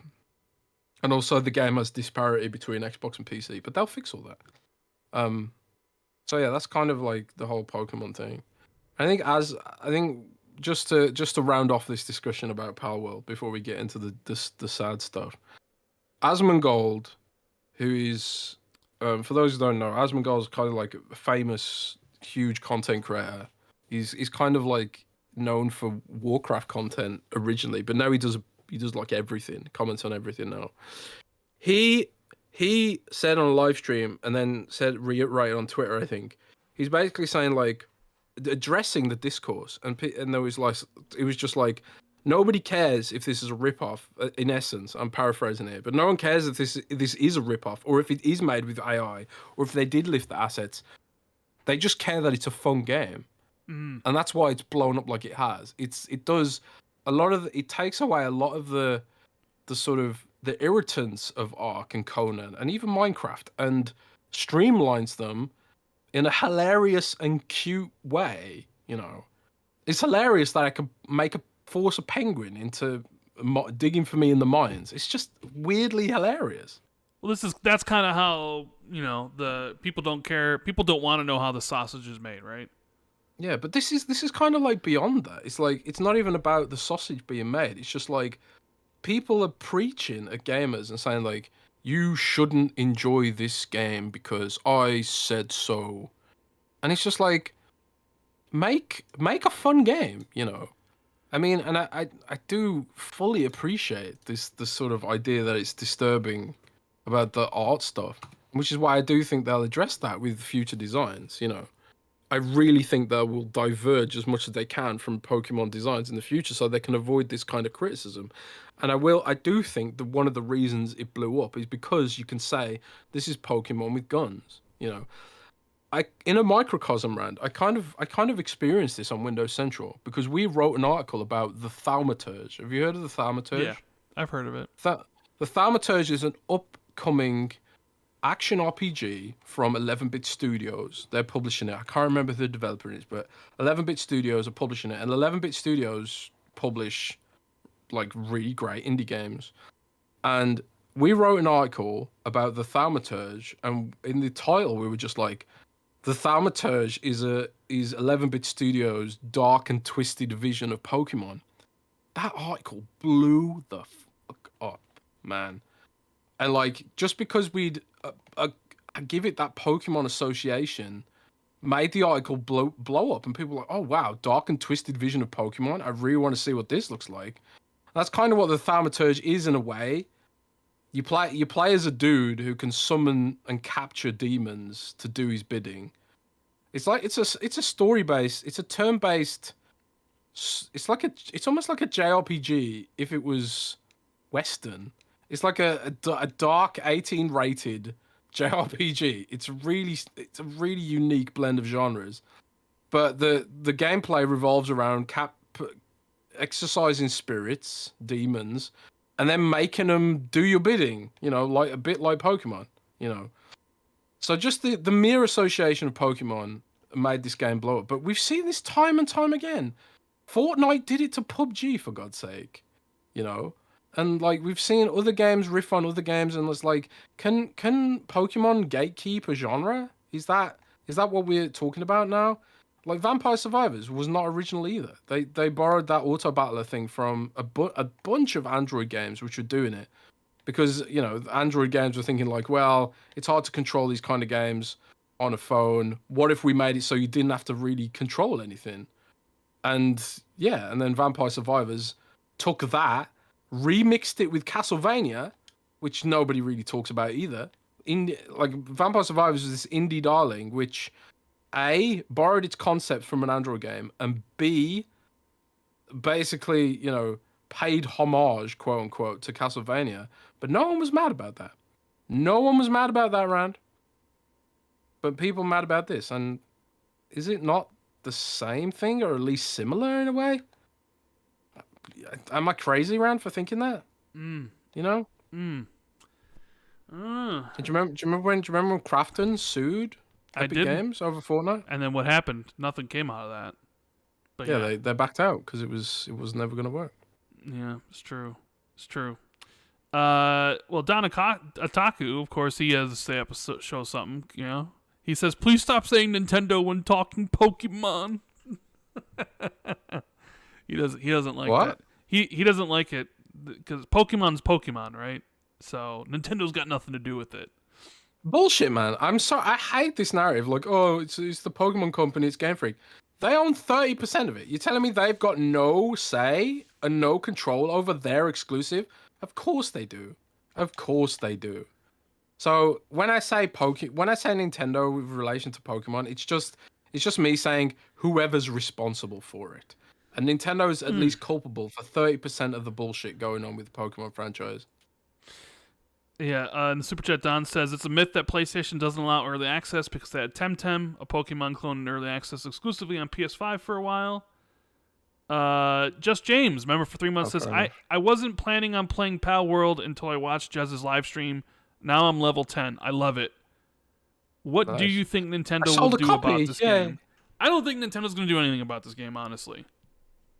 I don't think that Nintendo or Pokemon are going to do anything about it. RDX Son of Fett says Xbox should buy Palworld company or make them second party or make Palworld permanently console exclusive. Xbox has caught lightning in a bottle. Love you guys. Yeah, so what do you think about that? This game's exclusive for now.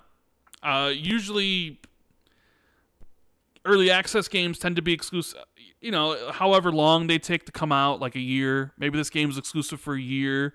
But because of how successful it is, I've seen a lot of fans being like, Microsoft should make it fully exclusive forever, or buy the company, or what have you. That they've caught lightning in a bottle. They need to do it. They need to promote this. They need to sell console bundles with it. Like get your Xbox Series S bundled with Palworld and stuff like that, right? I'm sure you've seen some of that discussion on various social media websites. What do you think about that? The idea of like, hey, you've struck gold. Now you need to go beyond. Like you need to lock it down completely or buy the company. Well, I will say that like I've kind of spoken to people about this, and like I've asked them. I pretty much said the same thing. What do you think about this? And I think what I was told was basically they're not thinking about this right now. They're just trying to develop the game. We're trying to support them as we can, and I don't think they'd appreciate us turning up with the contract right now. So like you got to appreciate that aspect of it as well. They're playing with they're in a situation where they're being there's a huge amount of expectation, and they do have this lightning in a bottle scenario. And you were sitting there questioning like, is this going to be a fad? Is this going to be a thing? Because people are going to be like expecting fixes and updates really quick. Now the devs working on this, they have a real opportunity here to sort of eventually cash out and exit and make billions, and become set for life, So they're like working flat out to create a future for themselves and their families and all that kind of stuff. And right now doing contract negotiations and trying to explore, because it wouldn't just be Microsoft trying to buy this stuff. It'd be like they'd have to do like this whole thing, and it would take a lot of focus off the game. So I don't think they're really caring about that right now, and I don't think Microsoft's going to try and mess with proceedings or mess with their relationship with them to make that happen. But who knows what'll happen down the line. There's some, Microsoft isn't going to stop buying studios, and we're going to talk about that in a minute with, about all the stuff that's happened this week. But I mean, it's clearly become a desirable property, right? But I suppose there's a lot of minutia that needs to be considered before just like, oh, send them a load of money, write them a check, and they'll do it. It doesn't work like that, man. It doesn't work like that. But even if it did, it wouldn't be exclusive. So it's one of these things. You know what it reminds me a lot of, although it didn't blow up in the same way, is High on Life last year. High on Life? You remember how well it did on Game Pass last year? Where they even talked about how it was like the biggest third-party game on Game Pass maybe ever or whatever. You don't remember that? In December of 2022?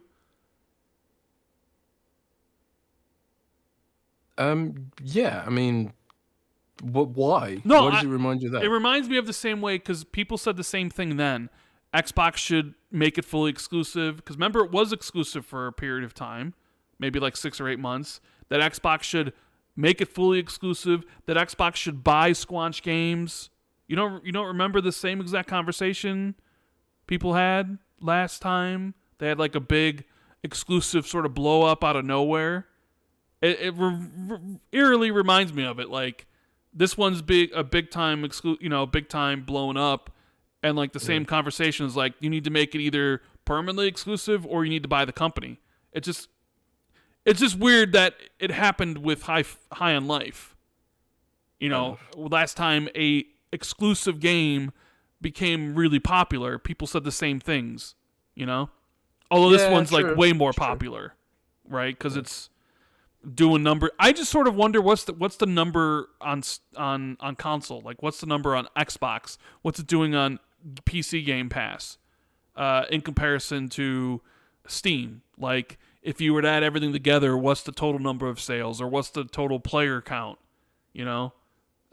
Since they're only sharing the Steam thing. But hey, this is another example of like you never know what's going to be successful in the video game industry, I guess. I mean, initially did you think a Pokemon-like Ark survival game would be the biggest thing on PC in forever? Probably not, right? It's funny, right? Because we've started doing this analysis as a company to track games that we think will blow up.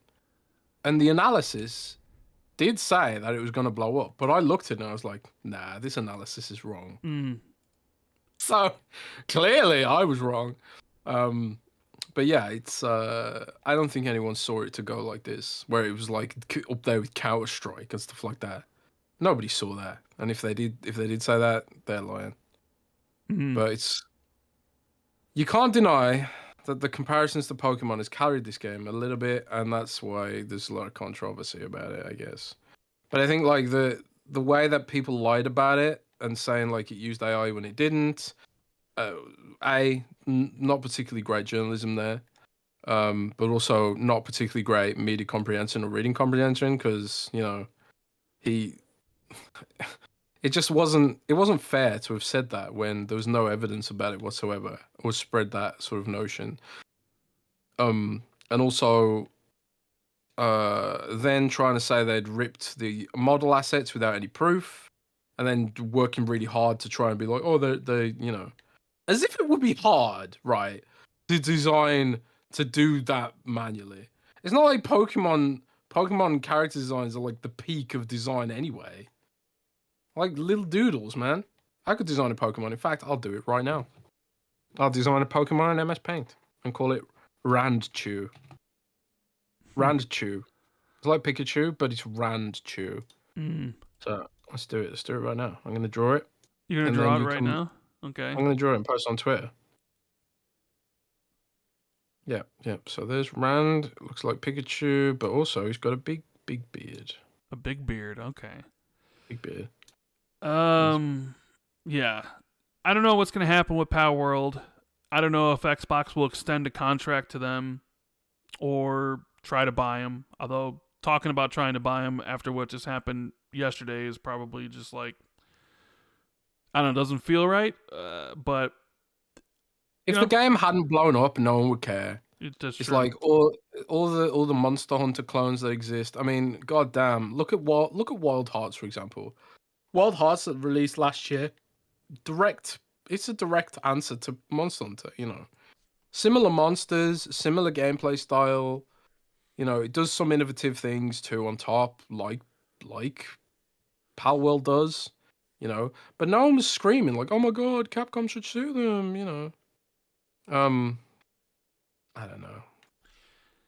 I don't know, man. Well, I'll be interested in seeing if this game ends up being a new genre, right? If it sort of like creates this monster catcher survival genre.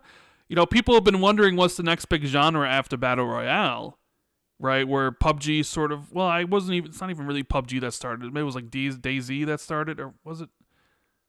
Either way, I forget which one DayZ really kind started it, but yeah. PUBG popularized it, and then Fortnite took it over, and Call of Duty entered it, where people were wondering what's the next big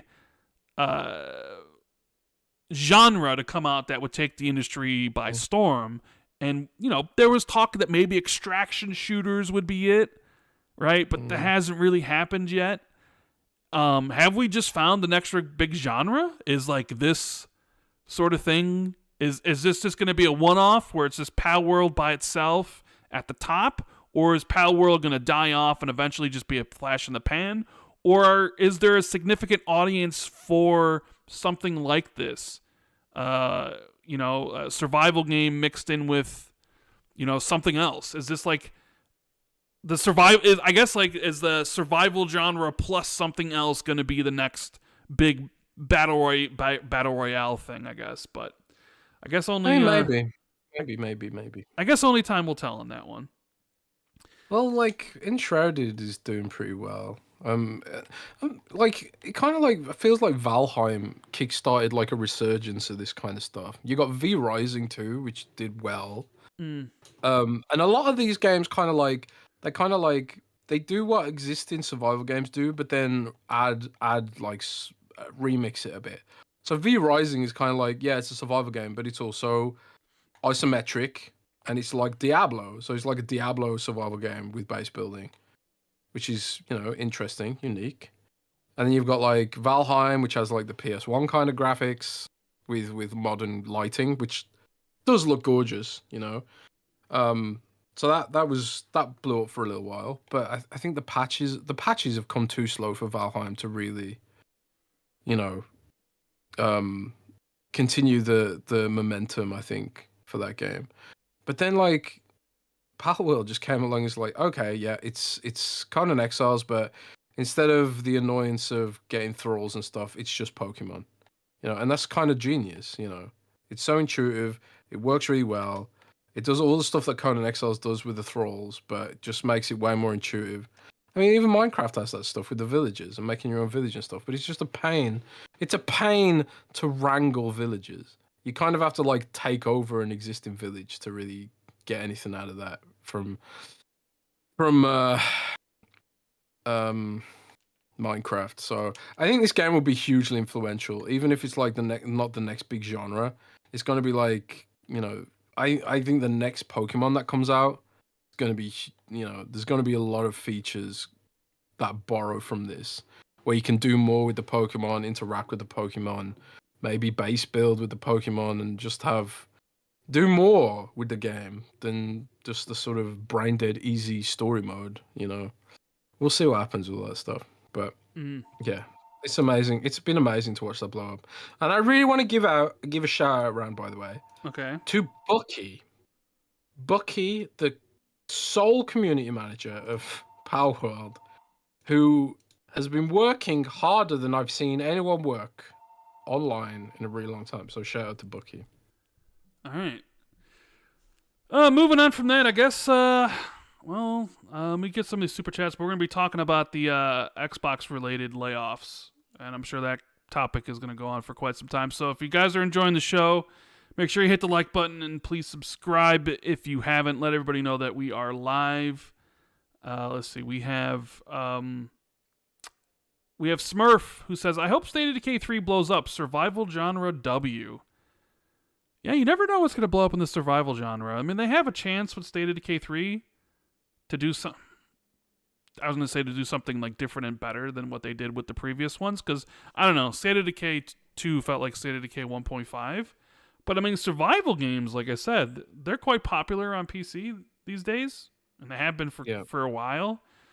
So there's like a chance, you know, if they nail State of Decay 3, you know, zombie survival sort of game, maybe blows up. I guess we'll have to wait and see with that. We have Roberto saying, where were most of these fans when Nexomon and Temtem launched?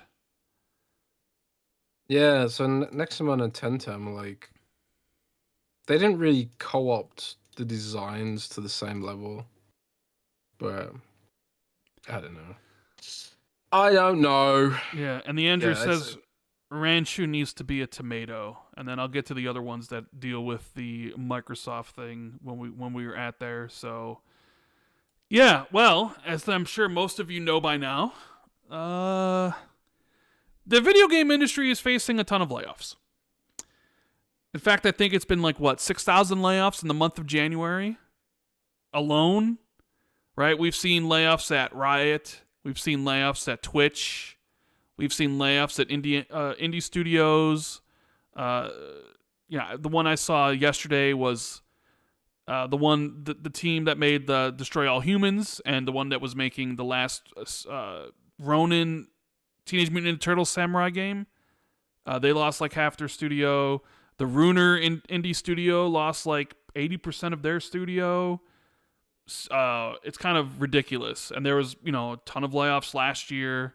Epic, PlayStation, Bungie.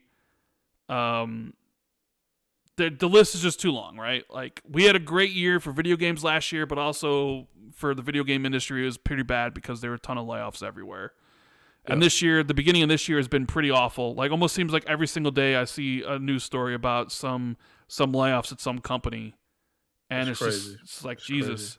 But yesterday was Microsoft's turn as they laid off 1,900 people, 1,900 people from Activision Blizzard and Xbox, although I don't think many people were actually laid off from Xbox or Xbox Game Studios or ZeniMax, maybe a few, but it seemed to be mostly focused on Activision Blizzard King.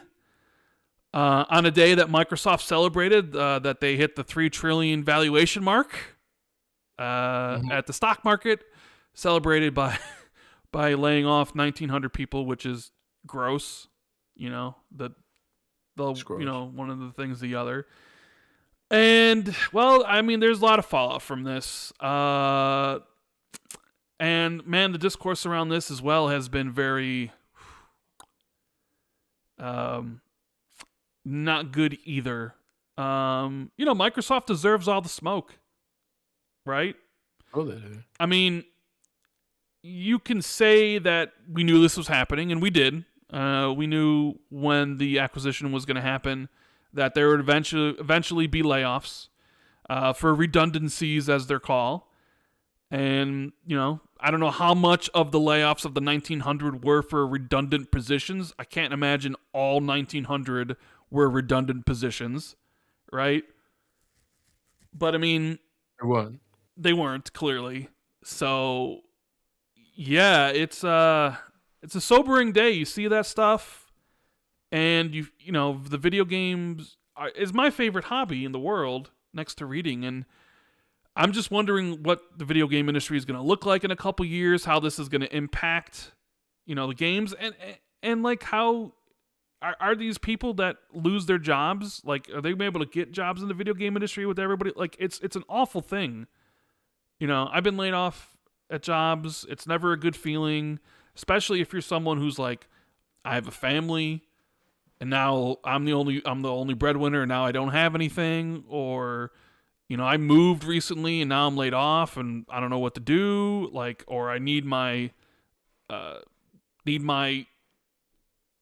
medical stuff, so I'm losing my insurance, and now, like, it is an awful thing. What happened, and I know, Jez, that you feel a certain particular way about this one because this one covers your beloved Blizzard. but I mean, what struck you? I guess you say what struck you the most out of this? Is this just something that was needed? Although that seems kind of shitty to say that this was something that was needed. I know it was something that was expected. I'm not sure we expected this much though. Almost 2,000 people is a lot. To be fair, I guess you can make the argument that when Microsoft announced their intention to acquire Activision Blizzard King, they only had 10,000 employees, and I believe when they closed the acquisition, they were almost up to, if not past 17,000. So they grew. I do wonder how much of this has to do with maybe the underperformance of something like Modern Warfare 3. Because Activision Blizzard seemed to be doing pretty well for most of the year, but I don't really know how Call of Duty did, so maybe it didn't perform well, and because we did see a lot of positions at the COD studios disappear, which I'll talk about a little bit later. But what are your thoughts on everything that happened yesterday? And Well, the first thought always has to be with those who are impacted and those who are affected, and all day, all day yesterday, I had people calling me up, people phoning me, people in tears, shaking, worried about their families and the future and, all that kind of stuff. So yesterday was like really, really horrible. Just the avalanche of just human misery that Xbox has left in its wake by doing all this stuff. I've never seen anything like it since I've been covering this stuff. And yeah, there's been layoffs at Microsoft before, and there's been layoffs of other studios, but I've never sort of experienced a situation where I know so many people who are personally affected by layoffs. So that kind of made it more visceral for me, I think. But so there's that aspect of it. But the sort of the broader, more important aspect of it, is like, is this the end, or is this like everyone in the game industry right now has to be probably has this sort of general fear that is their studio next, is their publisher next? How is that affecting morale and the anxiety that creates? And especially in America, where America has very, very little by way of safety blankets for people who are impacted by these kind of cuts and stuff. It's not like in Britain, where if you're a diabetic or something and you lose your job, you can still get insulin. You can still get what you need, or like if you've got any chronic illness which requires you to have health insurance, in America you're kind of screwed, unless you can get another job with the correct health insurance straight away. So the human misery that's been left in Xbox's wake is unimaginable, and any round of layoffs that they've done has sort of created this situation. I remember Microsoft did layoffs last year as well, and similar situation then. Literally every company in the tech industry did layoffs last year, from Google to Amazon to Microsoft. It was just like, hey, you're doing layoffs, let's do layoffs too, because shareholders loves layoffs. Microsoft laid off all these people yesterday, and their stock price went up, and hit $3 trillion. It's crazy, right? I seen like, last year there's people who were laid off last year who are still kind of crusading against the way Microsoft's treated people. But it's sort of like, without getting too philosophical about it, it's an issue with our entire economic system, where the whole shareholder capitalism system, where companies don't work for the workers or society even. They just work for the shareholders, and the shareholders might just be like a faceless hedge fund who they don't care about anything but generating money. So I think a lot of us a lot of fans, Xbox fans and Blizzard fans, and maybe Blizzard employees themselves, perhaps somewhat naively thought that things would be, I think people expected redundancies, right? Because, Microsoft, Blizzard, and ABK, there's a lot of overlap there at a sort of organizational level. If you're like Microsoft's a big publisher, Activision's a big publisher. You don't need two offices doing publishing stuff or whatever, right? So I think everyone expected there'd be some back office redundancies in terms of finance, PR. We already saw Lulu get laid off, for example, famously a few weeks ago, and all that kind of stuff. We kind of saw all that coming. But I don't think anyone saw how deeply the cuts would land on the developer side, because it's kind of like, if this is about making games and making money, then don't you kind of have to have developers to make those games to make the money, you know? And that's what I think, that's where it's come as such a shock, you know? I think like when Microsoft did its layoffs last year, it was like the HoloLens team, and it was like, yeah, it sucks, but at least I can understand it, you know? Because HoloLens is going nowhere, you know, and the metaverse was going nowhere. They laid off all the teams that were responsible for anything to do with the metaverse at Microsoft last year. So like HoloLens and Windows Mixed Reality, the operating system there, and all that kind of stuff. And it really sucks, but at least it's like, okay, it makes sense because it's a failed product, right? You know, on paper. But a lot of the people being laid off are just sort of like, you look at like their history and what they've worked on and what they've done for Blizzard, and it's just kind of like, man, I can't understand why this person was laid off or that person was laid off. I'm like, why this is like gone so far and so deep, and I can't understand it, you know. And people I know like been laid off who've worked on really amazing things, and like you get these artists posting show reels of things they've worked on, and like, look at all these art assets I've worked on. It's like, oh my god, I've you know, experienced this person's work in the game, and it's really good. And it's like, you're telling me this person needed to be laid off after all the good stuff they've done? Like, it's just crazy. So there's that side of it. Now, sort of like, if you zoom out though and look at the state of the industry at large, there is a big issue, you know, we're seeing unfold within not just Xbox, but also like the wider gaming industry. The whole gaming industry has this massive sort of correction taking place right now, where a lot of companies overhired or had these expectations of sort of like the way the industry was going to go, and then the industry didn't go the way they expected, potentially, you know. This is sort of like, if you look at and I'll link it in the comments, but there was a really great article that someone linked to me, and they were like, this explains why the industry's going the way it is. And it's kind of like, over when you compare the gaming industry against the growth of the US economy and the growth of other entertainment verticals like movies, books, TV, whatever, gaming is underperforming. And when you account for inflation, you could even suggest that it's contracted by some measures, you know, since COVID.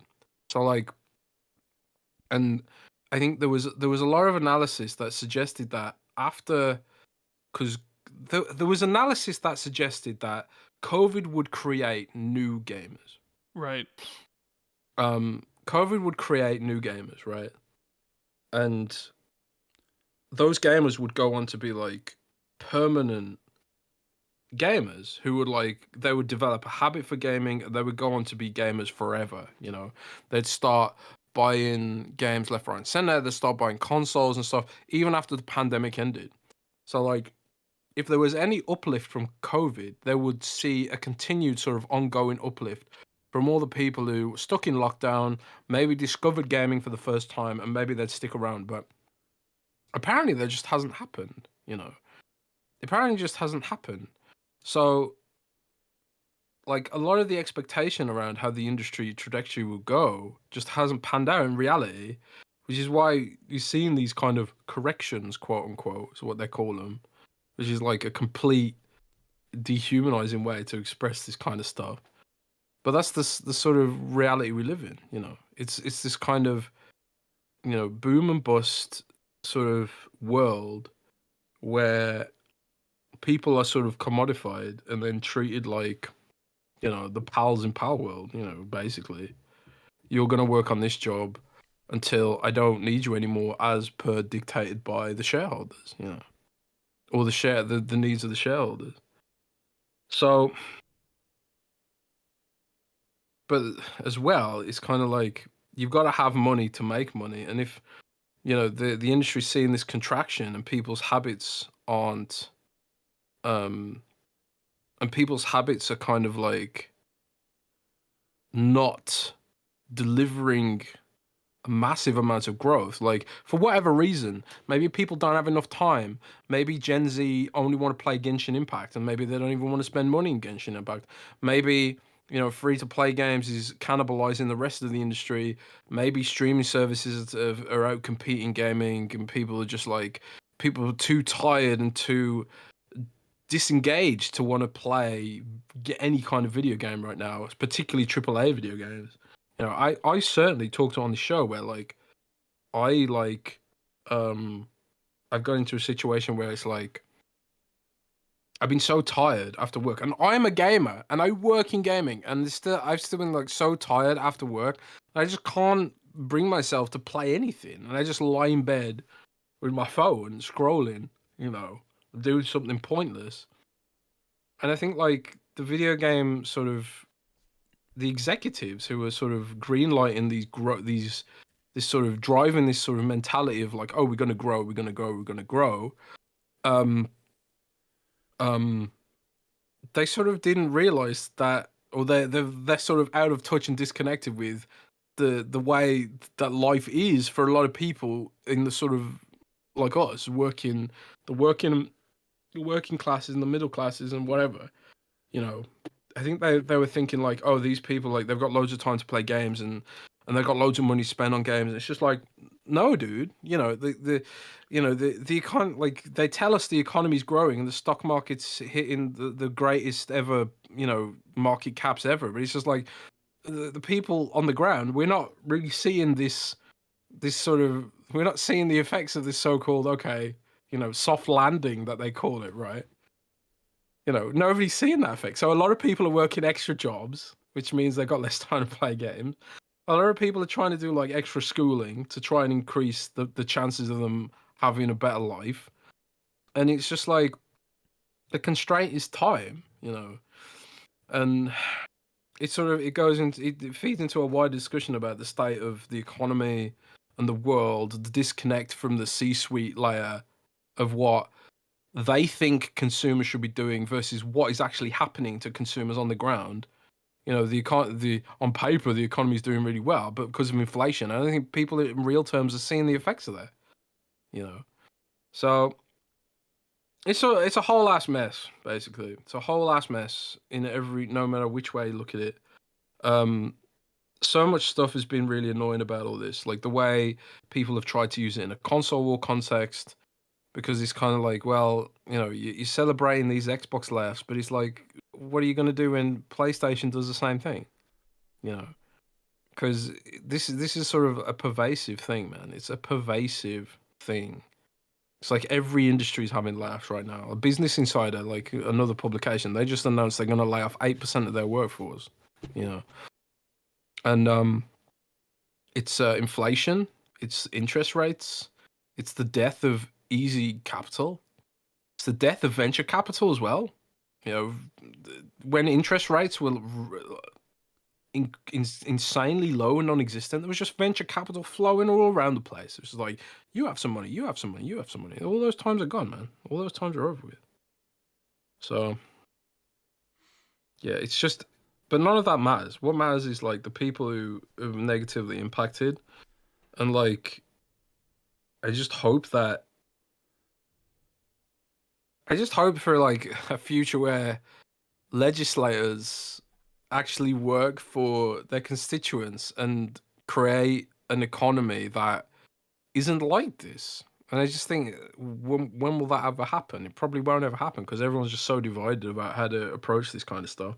Some people are even like, oh, that's just the way it is. Could there be a better way? Maybe. I don't know what it is. Smarter people than me need to work it out. But yeah, that's kind of. I just kind of feel numb to it now. Well, that's it. Yeah. Yeah, I think you mentioned something earlier about like the games need to make money or whatever, right? And thing that like stuck out to me was more it was more of a number than I thought. But like, for instance, Sledgehammer Games lost a quarter of its studio, right? And they just like crunched to get the last Call of Duty out in a year and a half. And how do you reward them? By laying off a quarter of your studio? But yet you expect them to like turn around and make the next game in what, another year and a half? 3 years? Like there's been layoffs at all the Call of Duty studios. And like Xbox has an issue this generation getting games out on time. Like how many games have we seen get delayed from like Halo Infinite to Starfield, Redfall, right? Where they didn't hit the timetables that Xbox said they would. And Call of Duty's on this tight schedule every year, right? And now you're just removing developers from that franchise. That's only gonna make it harder for those current developers working on those games to be able to still release that game at a high enough quality level on time, because you're removing their colleagues. It is like, I don't know. Is Xbox like penny pinching in this scenario where they're like, all right, we're going to get rid of the redundancies, but also maybe some of the results from last quarter didn't hit, and now we need to make more cuts to save more money, because that's typically what some of these companies do. And is this going to impact, the timetables of future games, outside of the fact that you just, severely impacted the lives of developers? Like, is this also going to push back the timetables of future Activision releases? Is it going to lower the quality level of Blizzard games or the quality level of Activision games because you have to replace people that were highly experienced with people that may not be? Or are they going to go down the route of using, Face23 BKNY says in the Super Chat, in my opinion, if Microsoft starts to penny pinch on Call of Duty developers caused by using more external contractors as it did with Halo, they will, mark my words, destroy the Call of Duty franchise just like they did with Halo. And then Donataku says, Face, you literally stole that comment word for Take Kim's tweet. At least make it less obvious that you don't have your own opinions. Like, I knew that was from Take Kim because I saw Jez reply to him. But, like, are they going to use the contractors that they did for Halo with Call of Duty? Was that only an issue because of the Redmond policies? Maybe won't be for COD. Like, there's a lot of unknown variables in all this, right? Because certainly you don't want to see any game suffer. You don't want to see devs suffer. You don't want to see the game suffer. You don't want to see timetables become longer because people are already waiting long enough for games. I mean, how many times it'd be like, the meme is just wait till next E3 or next year will be better, or the next year. And people are like, oh, well, this game's supposed to come out this year, then it gets delayed. Are you delaying more games? Are the games going to come out going to be of quality of nature? Like, there's that aspect that I just sit there and kind of have to be like, I wonder what the plan is for all these games and all the layoffs and stuff, right? Yeah. But then specifically, Mike Ybarra is gone. Specifically, I have words. How many times have I said when I was younger, I had to go to speech therapy and stuff. And in some words they say, but Mike Ybarra left. Didn't leave. Well, he didn't leave. No, he was laid off. Oh, he was laid off, huh? That's not what Matt Booty and Mike said on their personal responses. Yeah, they can say what they want. He was laid off. Oh, so you basically think he was like, we're not going to say you're laid off, but we'll let you leave, let you say left. When you get to a certain level, you don't get laid off. You move on. Oh, you move on. You voluntarily this. He was laid off, man. Guarantee. I don't have any evidence, but I just believe that in my heart that he was laid off. Yeah. Like Jason Schreier said on Twitter, he said Mike said that he was in it for the long haul and he would stick around. He that was his dream job, man. He loves Blizzard. He loves Blizzard games. He's always on Warcraft and Diablo and stuff like that. I don't believe that Mike left. I think he was laid off. Interesting. Well, this is what Phil Spencer had to say in his memo to the team. It's been a little over. Well, I'm not going to read that part, right? He basically says the leadership at Microsoft Gaming and Activision Blizzard is committed to aligning on strategy and execution plan with the sustainable cost structure that will support the whole of our gaming business, growing business. Together, we've set priorities, identified areas of overlap, and ensured that we are all aligned in the best opportunities for growth. As part of this process, we have made the painful decision to reduce the size of our gaming workforce by approximately 1,900 roles out of the 22,000 people on our team. Blah, blah, blah, blah, blah. You know, a lot of PR speak. Looking ahead, we'll continue to invest in areas that will grow our business and support our strategy of bringing more games to more players around the world, etc., etc. But also, like, Matt Booty had his own sort of thing where he said it's a difficult process, but is one that will best enable Blizzard and Xbox to deliver ambitious games for our players on more platforms and in more places than ever before. I like how it's like we're laying off all these people, but by laying you guys off, we're actually going to be better than ever. You know, way to throw all the people that you just laid off under the bus. Because, I mean, that's essentially what it says. This is a difficult process, but it is one that will best enable Blizzard and Xbox to deliver ambitious games for our players on more platforms and more places than ever before. Right? It's awful.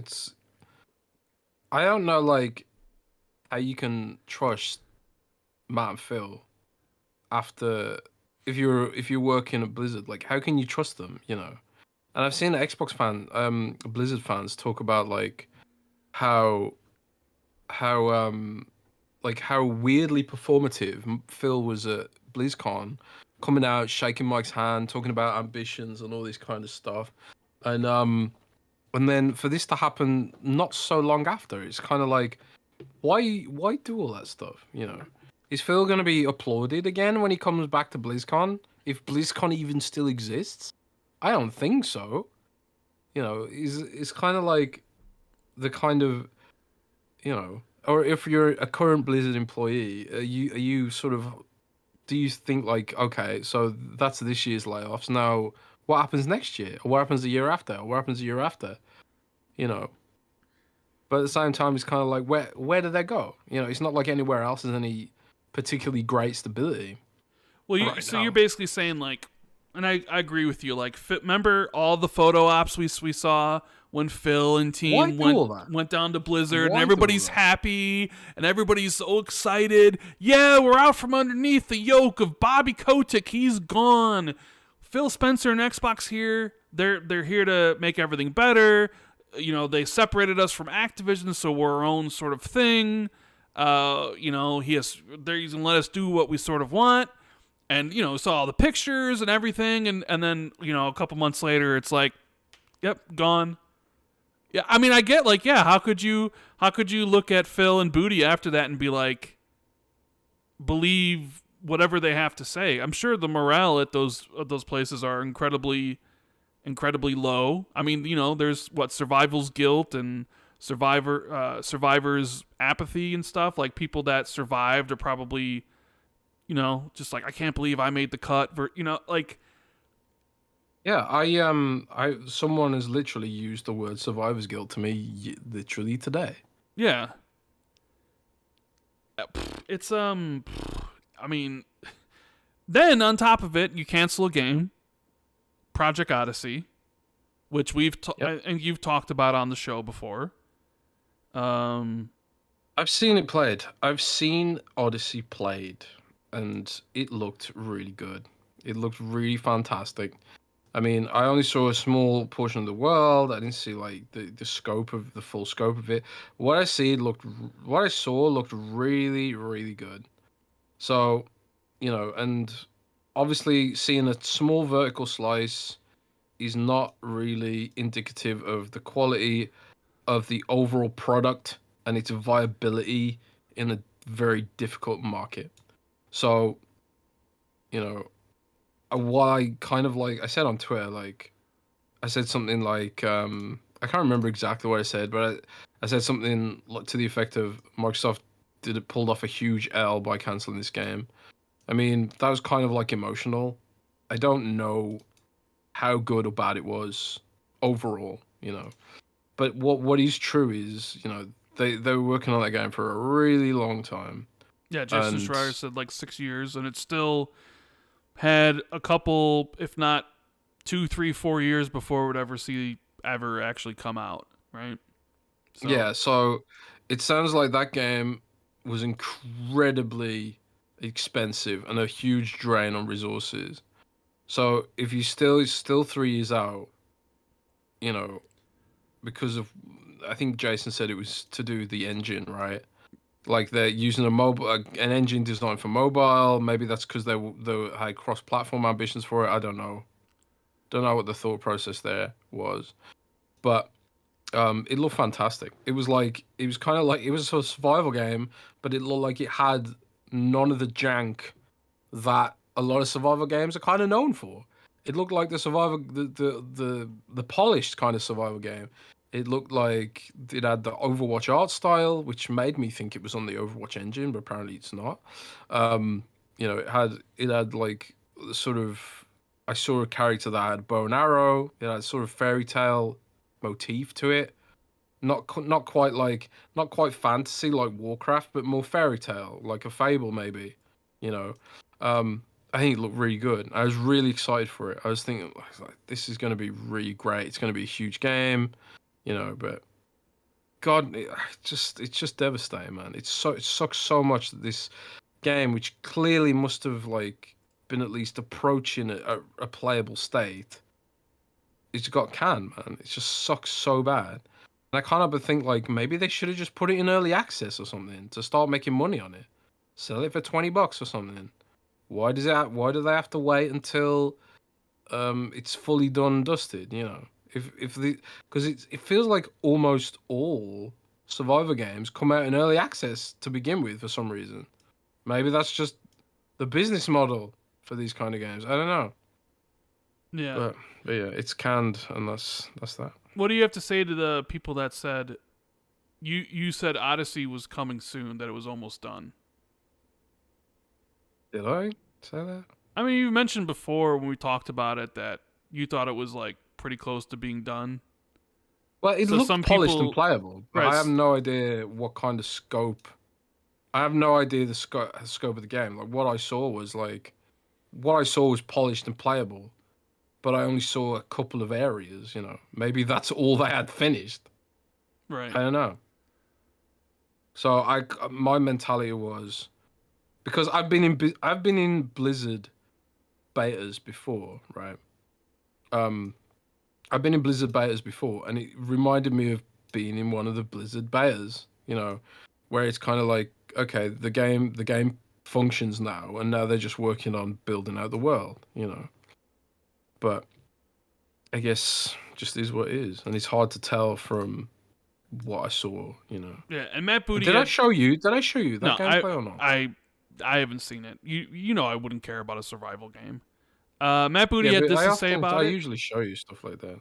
Yeah, you didn't with that one. He said the changes announced today reflect a focus on products and strategies that hold the most promise for Blizzard's future growth, as well as identified areas of overlap across Blizzard and Microsoft Gaming. Today's actions affect multiple teams within Blizzard, including development teams, shared service organization, and corporate functions. As part of this focus, Blizzard is ending development on a survival game project and will be shifting some of the people working on it to one of several promising new projects Blizzard has in the early stages of development. So I did see on Twitter that a lot of the survival team was let go, if not all of them. Maybe there was a few that didn't. It's also weird, or I don't know if it's ironic, but like they cancel a survival game when the biggest game in the world right now is a survival game, right?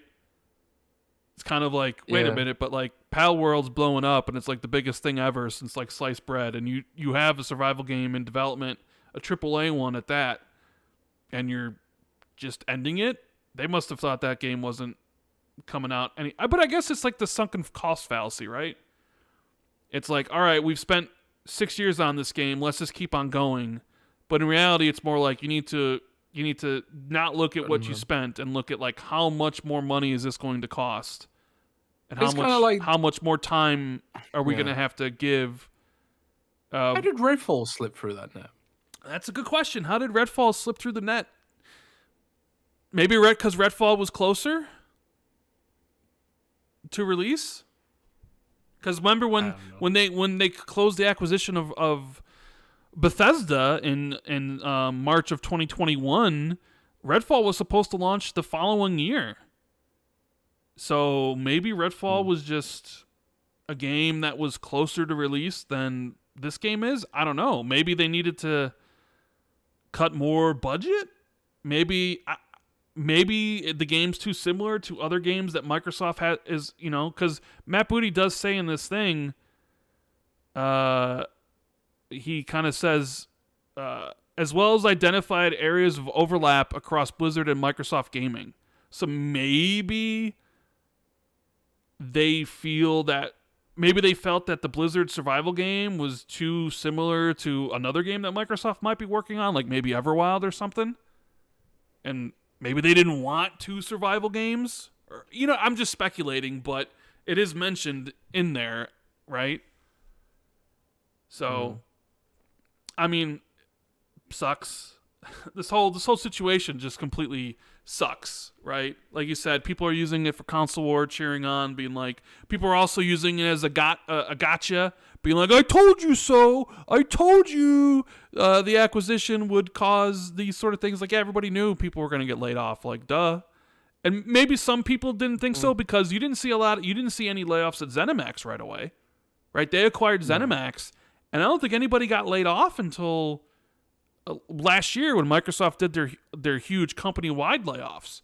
It seems like they sort of avoided that. So maybe people thought Activision Blizzard would be saved that, and then was like, no, like, we need to lay off a lot of people. So then people are coming in like, Microsoft should never have been allowed to buy them in the first place. I saw like Senator Warren came out saying like the FTC needs to unwind this. They get rid of, they're allowed to buy this company and then they get rid of 2000. It's not, I mean, it's a really awful look, and Microsoft deserves all the smoke in the world for it, right? And I'm sure it'll be used against them. Like, I know, like, it's you don't want to talk, nobody wants to talk about future acquisitions, but I can imagine it'd be something that's going to be used against them moving forward, being like, you acquired these studios and we let you acquire them, and you laid off X amount of people. Like, that's not a good look. Regulators might be like, yeah, we're not going to let you do that again. You know what I mean? Maybe not necessarily for like a smaller dev, but if they ever tried going for like a publisher. And, there's already kind of a segment of the media that was kind of against the layoffs. But a lot of the media was maybe for it because it was like Xbox was in that position where they were like way below PlayStation and Nintendo. But then with this, maybe there's going to be a real pushback being like, no, Xbox shouldn't be allowed to acquire anything more. They can't be trusted. They're just going to lay people off. There's just a whole fucking smorgasbord of opinions on this thing, right? And it's hard to like wade through it all and actually read objective, opinions about this situation that isn't clouded by some sort of,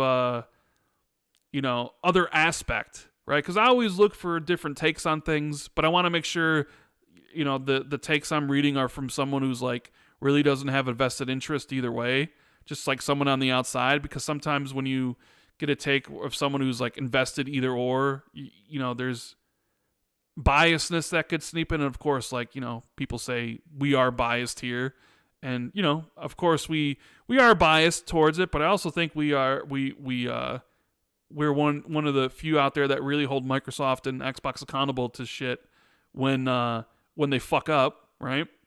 And this is a situation where it's like, yeah, we expected it, but not this much. This is a complete fuck up, and it's just like, man, Microsoft is trying to.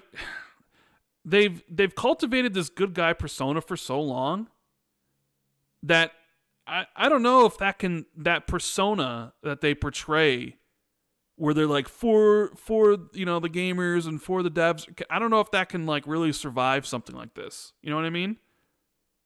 Yeah, I said Xbox has lost its shine, and the idea that Xbox is like a well-funded startup or the good guy, that's shattered now.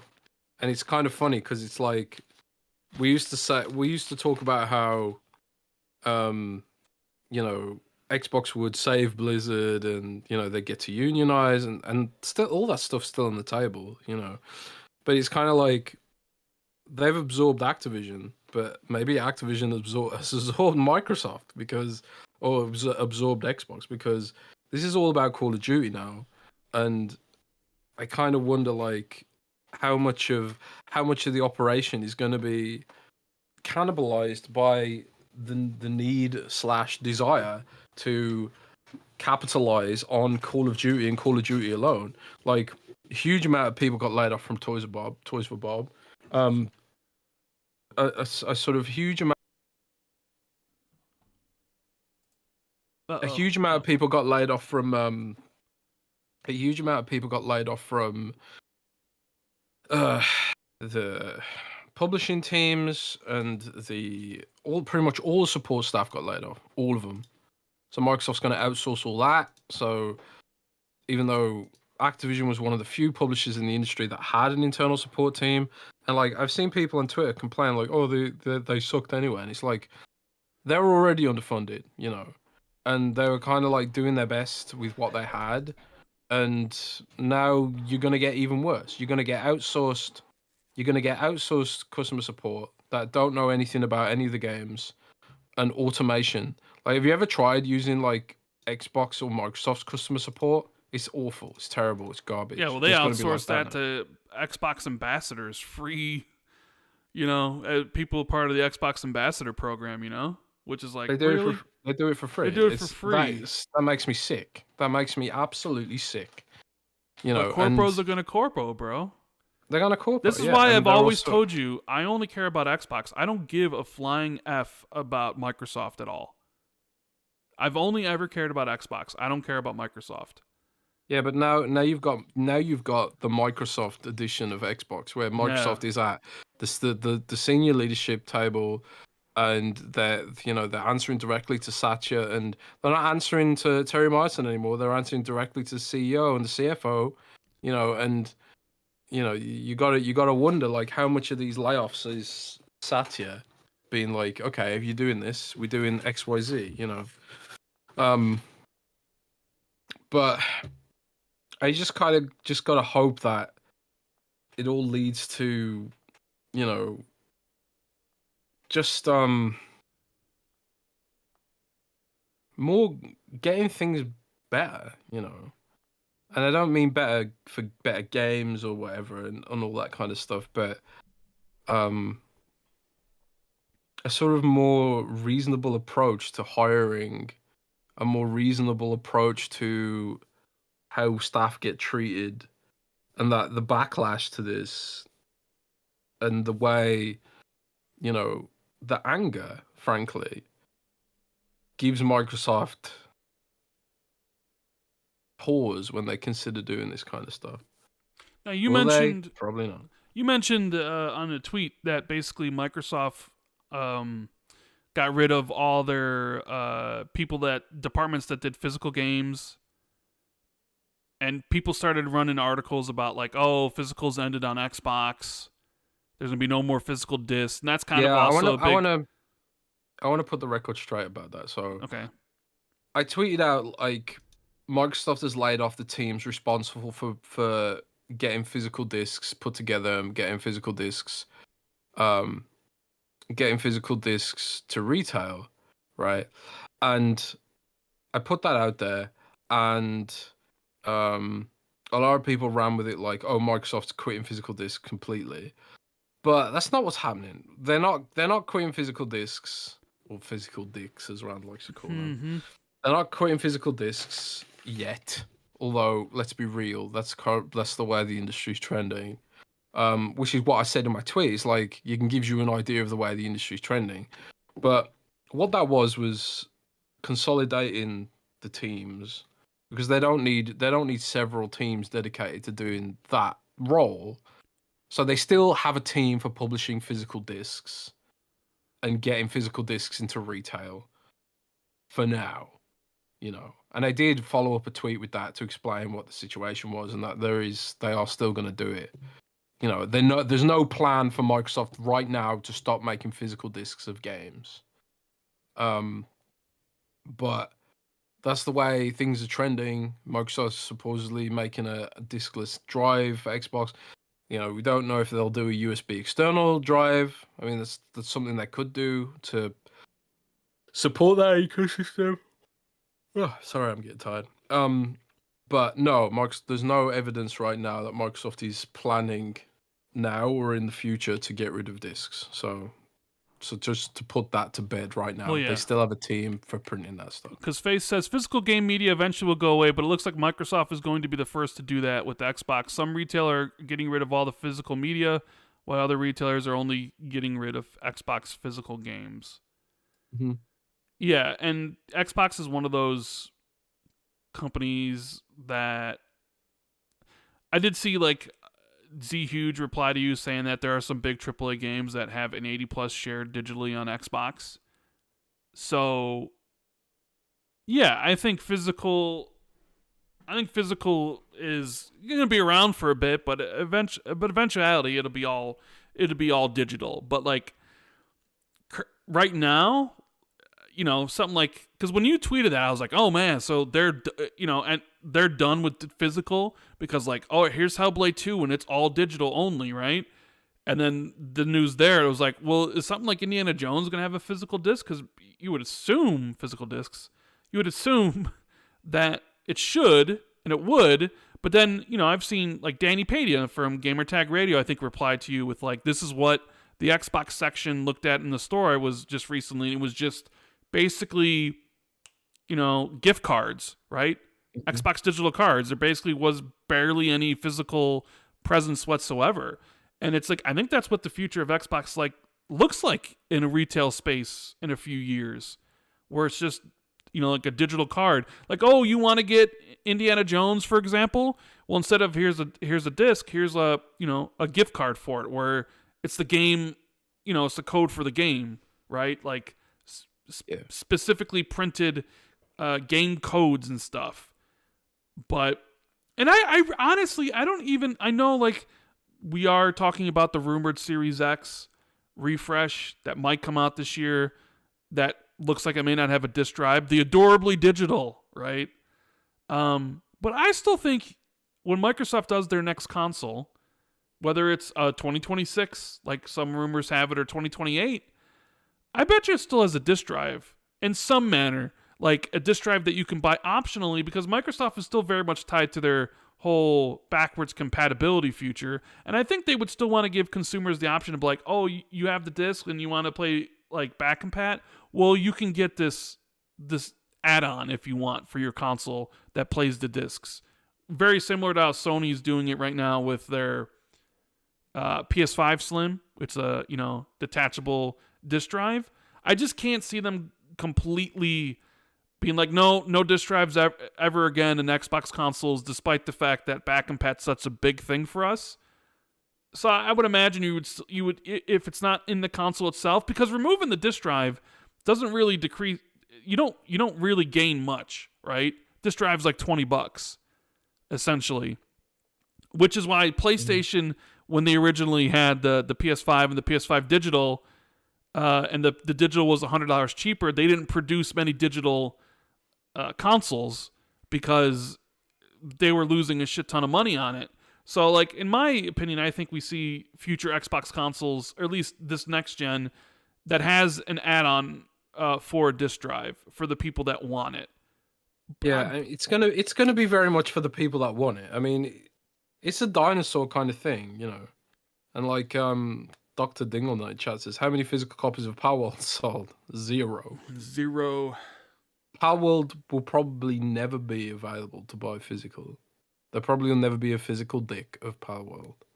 So, it is an arcade kind of thing, and a lot of people our kind of age, cling on to this, I think.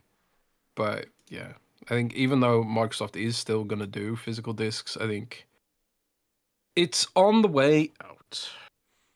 It's on the way out. Yeah, it says, last week everything's great. We got some great games coming. This week it's like layoffs in the industry. Then Microsoft does theirs, and you're just like, you just feel that horrible feeling in your stomach. Like, it's like, man, what is going on with the game industry? Because if it was just Microsoft, you'd be like, well, something's wrong at Xbox. But it seems like there's something rotten at the core within the game industry at this point. Like, something is up, because like everybody's laying people off. And even though it was expected, I guess like some of the thing I don't like is, I know we talked a little bit about Odyssey a little bit, but I've already seen some damage control. Like, people happy it got canceled. Like, we don't want, it was basically like, we don't want another Redfall. But like, you don't know that was the reason they canceled the game. You know what I mean? By all accounts, even from what Jason said, like, it was highly regarded within the company. And from what you saw, it looked pretty good. But I sort of feel like some fans are already like, oh, they canceled it. We need to come up with the reason why it was good. And it's like, oh, well, we don't want another Redfall. Right? Because I always said to you, Jez, I said, what would have been worse? Releasing Redfall and having it do what it did, or canceling Redfall and having the specter of a canceled arcane game hover over everything forever. That could be brought up consistently on every podcast, like Scalebound. Even though Scalebound, nobody knows if it was good, it's the specter that they canceled something like Scalebound. In your mind, you think it was going to be awesome. So in your mind, you're like, oh, I didn't get to play an amazing game, right? And until Redfall happened, everybody, well, for the people who like arcane games, were like, in their mind, they would have been like, I can't believe Xbox took away from us a banger arcane game, right? And it would just been this thing that just lived on in infamy all the time. People would be like, well, they canceled this game, and you never know if it was good or bad. So that's why I say, like, well, having the game come out would have been the better scenario, because Redfall came out, it was shit, and people, it did what it did, and then people talked about it. If they had canceled it, it would have lived on forever, right? As a specter of like something where people would have been like, well, look how crappy Microsoft, they canceled this. So it's like, now we get, okay, here's this Blizzard game people were looking forward to or whatever. They cancel it, and now people got to have mental gymnastics to basically justify why it was canceled, because they can't criticize Microsoft. And it's, oh, we don't want another Redfall situation. But like, in reality, the most likely reason that they canceled it was because it was going to take too long and cost too much money, and they might have something else in the pipeline that's too similar. You know what I mean?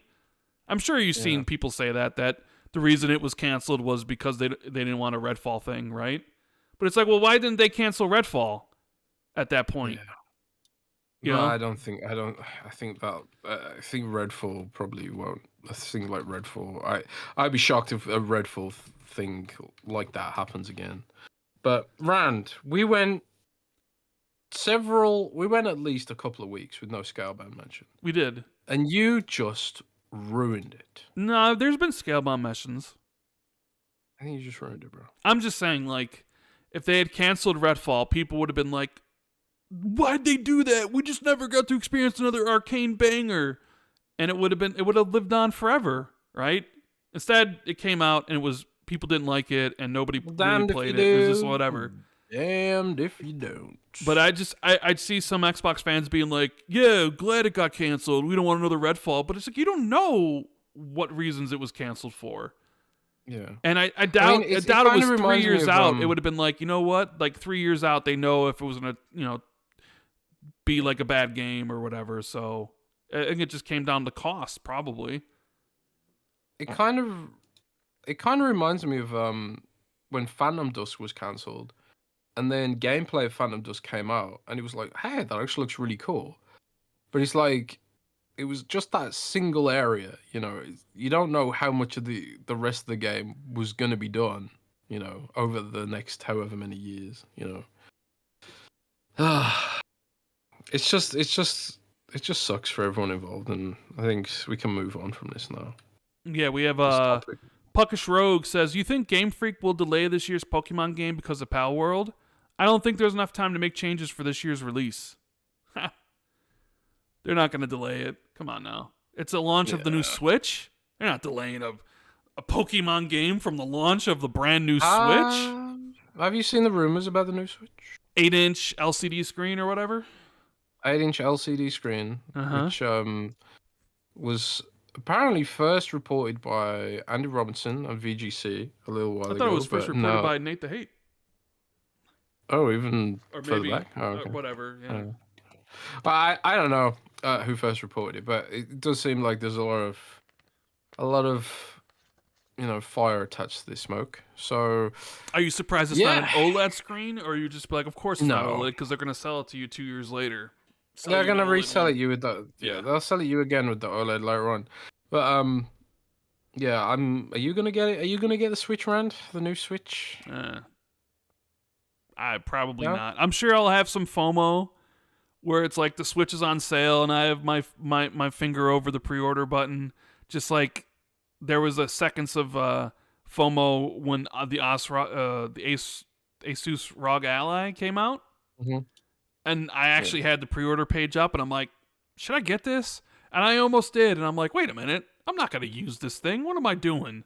And I clicked out of it. I'm sure there'll be a moment of weakness where, even though I know I'm probably not gonna play anything on it, I'll be like, I need it though. You know what I mean? Like, we'll see. We'll see if I'm strong enough not to pre-order it. Maybe there's a game that Nintendo puts... I mean, Metroid Prime 4 might get me. There's that. Metroid Prime 4. So, you know, maybe. I don't know. We'll see. We'll see how much it costs, right? But I really doubt they're going to delay a Pokemon game from the launch of the Switch. So, no. I would say no, they are not. Virtua Brad says maybe some of those toxic employee problems have removed at the same time. Champagne Supernova says, as someone who works in gaming, it's unsettling, but it's unfortunate. Not exclusive, it's business. We can be empathetic, but we shouldn't be outraged. Aramic LVT says, layoffs suck, but stop saying 3 trillion market cap Microsoft laid off employees. The gaming division, which is 7% of their market cap, laid off people. The gaming division does not operate on a $3 trillion budget. I mean, this is another thing. Like, Microsoft itself doesn't operate on a $3 trillion budget. I really need people to understand this. When a $3 trillion market cap does not mean Microsoft has $3 trillion. It means that is the perception of the value of the company per the shareholders. So shareholders perceive the company to be worth $3 trillion. That doesn't mean Microsoft has $3 trillion. That doesn't mean the investors, that doesn't mean Microsoft is using the investors' money to do things. They don't have $3 trillion. It's just a perception of the stock value. You know, the gambling that people do on the stock market. It's just kind of like a milestone figure. It's like, if people perceive this company to be worth $3 trillion, why are they like this? You know, right? So yeah, market cap does not mean they have $3 trillion. Yes, it does not mean that. But Microsoft, if they have $3 trillion, they wouldn't be laying anyone off. That's true. Dub says, I've been in the games industry for over 10 years now, and I've had the misfortune of being laid off in the past 2 times. One thing that stings is seeing people use this misfortune as console war fuel. Of course. People will use it to say Xbox is this or that, or when it happened to Bungie and PlayStation, they said that, you know, it was because of this or that. And I've already seen, you know, some journalists use this as a way to attack Xbox fans. Not even attack Xbox fans and fan websites or whatever, right? because like these dudes are they're the worst of the worst. I've seen some of that go on, and it's just like using other people's misfortune to sort of spread your own bullshit. You know what I mean? Like, are you a child? I guess they are. Phase 23 PKY says, imagine if Pete Hines or Mike Ybarra joined Sony. I mean, do you want them to face? Do you want Mike Ybarra or Pete Hines to join PlayStation? You think that would get their kick into high gear, their game production going on? Are you excited for another remaster on PS5 face? You looking forward to playing Until Dawn again? Would that be the 8th PlayStation remaster this gen or the 9th? I'm not sure. Which one is it? Jodicus says, Xbox's problem continues to be the lack of ability to ensure confidence with its platform to consumers, exclusives, hardware, and now talent. I will say that I don't even think this news even reaches the common gamer. I don't think they even know that Xbox laid off. For one, I don't even think most people even know Xbox bought Activision Blizzard, really. Right? Yeah. Let alone know that they laid off 1,900 people. I think most people just kind of buy what's popular, and they don't really look too hard into it. Same thing with like movies. Like, oh, the latest MCU movie's out. Looks interesting, I'll go see it. If it doesn't look interesting, I don't go see it. I mean, maybe it seems like life or death to us because we're so invested in all this, and we listen to podcasts and we do the podcasts, and we're always discussing this with other people online. So it feels like this is bigger than life. But in reality, I'm not really sure this even steeps down to a lot of the actual audience for games. You know what I mean? Mm-hmm. I don't know how true that is, but you always got to remember that Twitter and social media are just echo chambers, right? And sometimes you have to step outside the echo chamber and think to yourself, is this something that's like people are talking about? And I'm not sure. Like, is anybody going? If you're at a job and you're at a water cooler, somebody's like, hey, did you hear Microsoft laid off 2,000 people from Activision Blizzard? Probably not. And he says their problem continues to be the lack of the ability to ensure confidence within the platform to consumers, exclusive hardware, and talent. I mean, I think maybe the only one that would suffice there is not even hardware or talent. It's probably the exclusives. I think Xbox has gone a long time without having like a needle pushing must-have game that transcends, which is why I think Indiana Jones is really important. Because I think Indiana Jones is a game that the Xbox platform hasn't had in a long time exclusively. Which is one of the reasons why when I look at like the failings of Xbox, in recent gens or recent years, it's because PlayStation, say what you will, their games are marketed extremely well, and they're always presented as the next big thing in gaming, and they reach that plateau where Xboxes kind of aren't. And I guess you could make the argument, well, what about Forza Horizon? It has more players than any PlayStation game, and you'd be true. I think Forza Horizon is at 35 million. But I think Forza Horizon is just, if I had to describe Forza Horizon, I don't think I would describe it as like a must-have. I think it's one of those like it's one of those things where if you have access to it and you like racing games, it's a must-play. But I'm not sure it strikes this. It's one of the same reason why Forza Horizon doesn't get nominated for Game of the Year, right? Mm-hmm. Whereas these other games do. And it's like, well, why doesn't Forza Horizon? It's well loved, it's critically liked, it's commercially successful, right? Like, why isn't Forza Horizon put on the pedestal with all these other big games? And I think just for lack of a better descriptor, it's because it lacks that I don't even know I don't even know like exactly what it would be. I think before we've said it because how do we describe this before when we've talked about this with Forza, where we described it as like it lacks your connection to the emotional connection. Emotional connection. Where cars don't the character connection to a human thing. Like, it doesn't tell a story, right? It's fun to play, and it's like the best racing game imaginable, and it's available on PC and Xbox, and it's, you know, arguably one of their best games, and people love it. But I think, you know, it doesn't the lack of an emotional core to that, you know, kind of turns it from like a must-have gigantic exclusive like other games on other platforms to just something that if you have access to, you should play it. And I think that's been Xbox's problem for a while, is like they don't have that game that is like, you see that and you're like, I need this.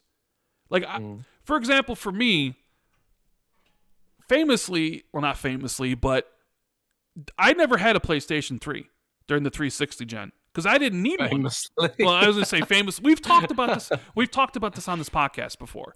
I didn't have a PS3 because I didn't need one. And I never saw a reason to get one because none of the games were really like, they didn't really speak to me when I would see whatever. And it was just like, I don't need a PlayStation. I'm covered by Xbox. Xbox has Gears of War and Halo, and they got like, Saints Row and Oblivion and BioShock. And obviously I was all still neck deep in the achievement stuff, but I felt my needs were covered by Xbox, and I didn't need anything on PlayStation, so I didn't, whatever. And then in 2016, I saw that PlayStation showcase where they were like, here's Shadow of the Colossus, and I was like, oh, Shadow of the Colossus is amazing. And then it was like, here's God of War, and it was the reboot for the first time, and I was like, oh, that looks really good. And oh, here's Spider-Man, and here's Detroit Become Human. And I was like, I want to play those games. And that's when I finally got a PlayStation. I sort of feel like for a long time, Xbox really hasn't hit that with a lot of consumers. Like, have that moment of like, you see this and it's like, I need this because I need that game. I think they're getting there because I think something like Indiana Jones and something like even Starfield, are along those similar experiences for some. But I think that was not so much them losing talent or hardware, because I think the hardware is good. I think it's really just been the lack of a true, like, must-have, I need to get an Xbox. And maybe some of that's taken away by the fact that they're on PC. But I think, like, I think that's, like, the reason, honestly.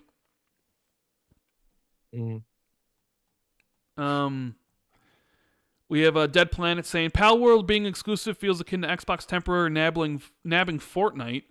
It almost feels overwhelming in a sense, doesn't it? Very happy accident. Yeah, I'm sure they're very happy about that. Extremely happy. Yeah, it's intriguing. You know, I suppose like the game will eventually come to PlayStation and Nintendo Switch. Well, if Nintendo wants it. I think it's free money. Why wouldn't they want it? Yeah, I suppose. Or you think they don't want it on their platform because they don't want, like, Palworld will take away from Pokemon, essentially? Yeah, maybe. I think, like, probably Nintendo or Game Freak or whatever, they'd probably be like, we just need to co-opt everything from this and just make our own. Because that's what people want. They just want a better Pokemon, and that's what Palworld is giving them right now. Yeah, Seth says this kind of proves that the deal was all about King. I have not heard any cuts there. I believe there was cuts at King, weren't there? I don't know, man. I don't know. Jez doesn't know. I thought I saw that there was some cuts at King, but there might have been. Yeah, could have been. Could be wrong. LeBurn says maybe someday we'll get Scalebound, Odyssey of a Survival, a new Blizzard survival game with dragons. Wouldn't that be something? Yeah. Dave says, Jez, could you read a Manscaped commercial with extra emphasis on the physical D? Trying to lighten the mood with all the layoffs. Yeah. Thanero says, with Hellblade and Avowed, it seems like these are smaller games by smaller dev teams. I'm wondering if Xbox Game Studio going to have more AA's and AAA's. I mean, I think Xbox even calls Hellblade AAA, and I think they even call Avowed AAA, don't they? I think so, yeah. I know. I'm pretty sure they call Hellblade AAA. I mean, you're gonna have your your selection of games that are gonna be big budget, like Fables, Perfect Darks, Indiana Jones, and then the ones that are kind of like AA plus thing. Not everything's gonna be super AAA because there's a lot of people that think now that the AAA industry is unsustainable. Like the budgets have gotten out of control, and you need to mitigate that somehow.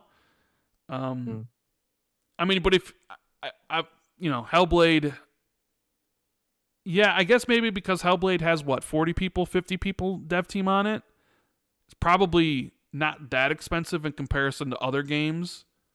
Because the dev Hellblade would be teams, an interesting sort of. I don't want to say experiment because it's kind of like well, it's the game they're making. it's proven, but it'll be interesting to see how well Scalebound, Jez? sorry, Scalebound. It'll be interesting to see how well Hellblade 2 does in the current economic environment. Is what I mean. Humdrug Short says, game, narrative focused, Game Pass first kind of thing. he says, can't wait to play Hellblade 2 and Avowed on PS5, Switch 2. Man, you're really going for the full third-party thing, huh, buddy? I mean, it's probably going to be there. Nah, those two? Nah. Eventually, maybe. Well, I guess you can't say... Well, then it's just like Never. every game, but those two specifically, probably not. We'll see. Well, we'll see. So you're gonna do one of your special Nick things where he's like, wouldn't it be nice or wouldn't it be special or whatever the hell? Nah, just we'll see, bro. We'll see. Right. Yeah. Anything else really happened this week besides these layoffs and besides Palworld? I guess there was ID at Xbox talk. They're launching this thing called Indie Selects, Jez. Did you read anything about this? Yeah, they've got basically a new Indie Selects selection on the store. Yeah. I suppose it's kind of cool. As it's analogous to the arcade Wednesdays they used to do on the 360, I guess. I think it's kind of cool, but I don't know. Yeah, I don't know if it's a Indie big Selects deal. includes a curated, dedicated collection in the Xbox Store featuring indie games chosen by the ID at Xbox team, along with support on our social community channels and even right here on Xbox Wire. In the games section of the Xbox Dash, we now have a permanent hub that showcases indie games we are passionate about. A new collection featuring various channels and rotating themes will go live every Wednesday. It's good because I think a lot there are a lot of indie games that need to be highlighted, and the store is just a never-ending monstrosity of just games every single Tuesday or Thursday, and it's just like there's so much stuff on there that sometimes it's difficult to find something that's really good, right? Something that's celebrated. You either got to listen to this podcast or other podcasts or read reviews to see like, hey, what's a really good indie that came out. So I think it's smart for them to do this, to have like, hey, here's some really, really good indie games from the people who signed them on to bring them to the Xbox platform. Even when I log into my PlayStation, I know my PlayStation sort of does this where they're like editor's choices, where they like, oh, these editors at PlayStation think like these games are the best, and they'll have like selections of them or whatever. So yeah, I mean, any sort of thing that highlights indie games more is good in my opinion, because there are some really good ones out there that more people need to play. But yeah, let's see. Is there anything else? Oh, there was the extra Avowed footage, Jez, the Avowed interview.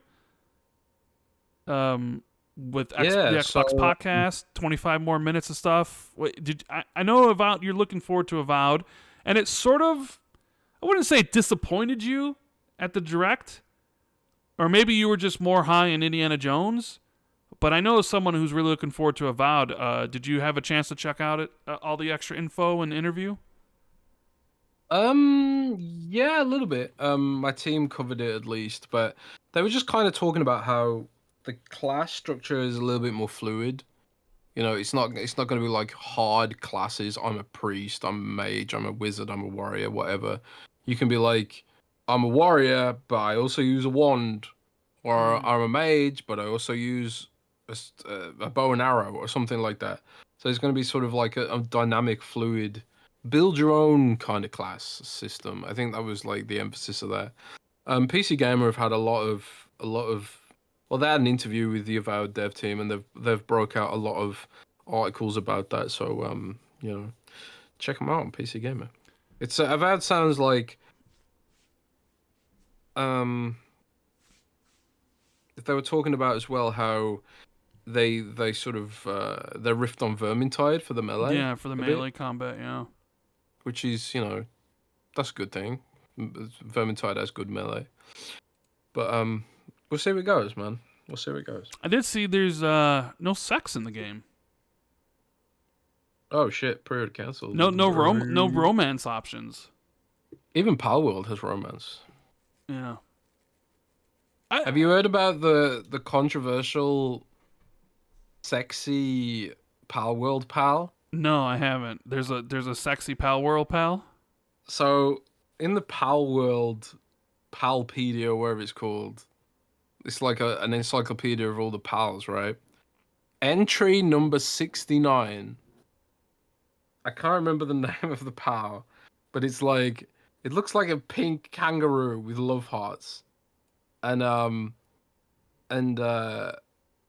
sort of like in the description it says this pal got tired. And Joe Repco in the chat says, "Jez, don't do it."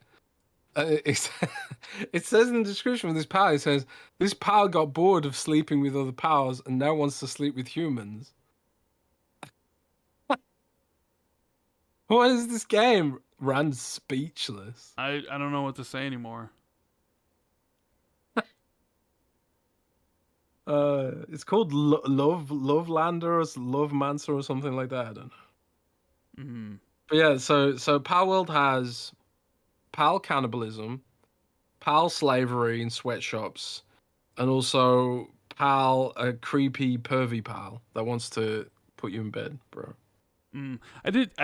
I did see the Pokemon mod for Palworld did get shut down, right? Yes, it did. Nintendo's lawyers were not happy about that one. Yeah, of course.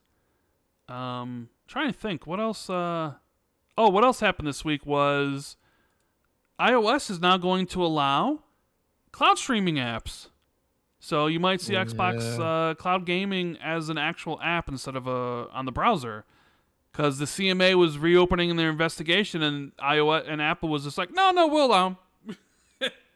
So I think you'll see NVIDIA GeForce on there and whatever cloud gaming stuff on. Does that make? So I'm curious, man. I'm curious about this because it's kind of like xCloud is already at capacity right now. Mm-hmm. Like the last few days, you try and play xCloud, you get a queue because everyone's trying to play Palworld for it, right? So like if they add iOS into the equation, isn't that just going to blow up the queues even more? It's kind of like, do they need iOS right now before they've actually added more servers? I don't know, but we'll see. I mean, obviously it's a good thing. I suppose it depends on server capacity and stuff like that.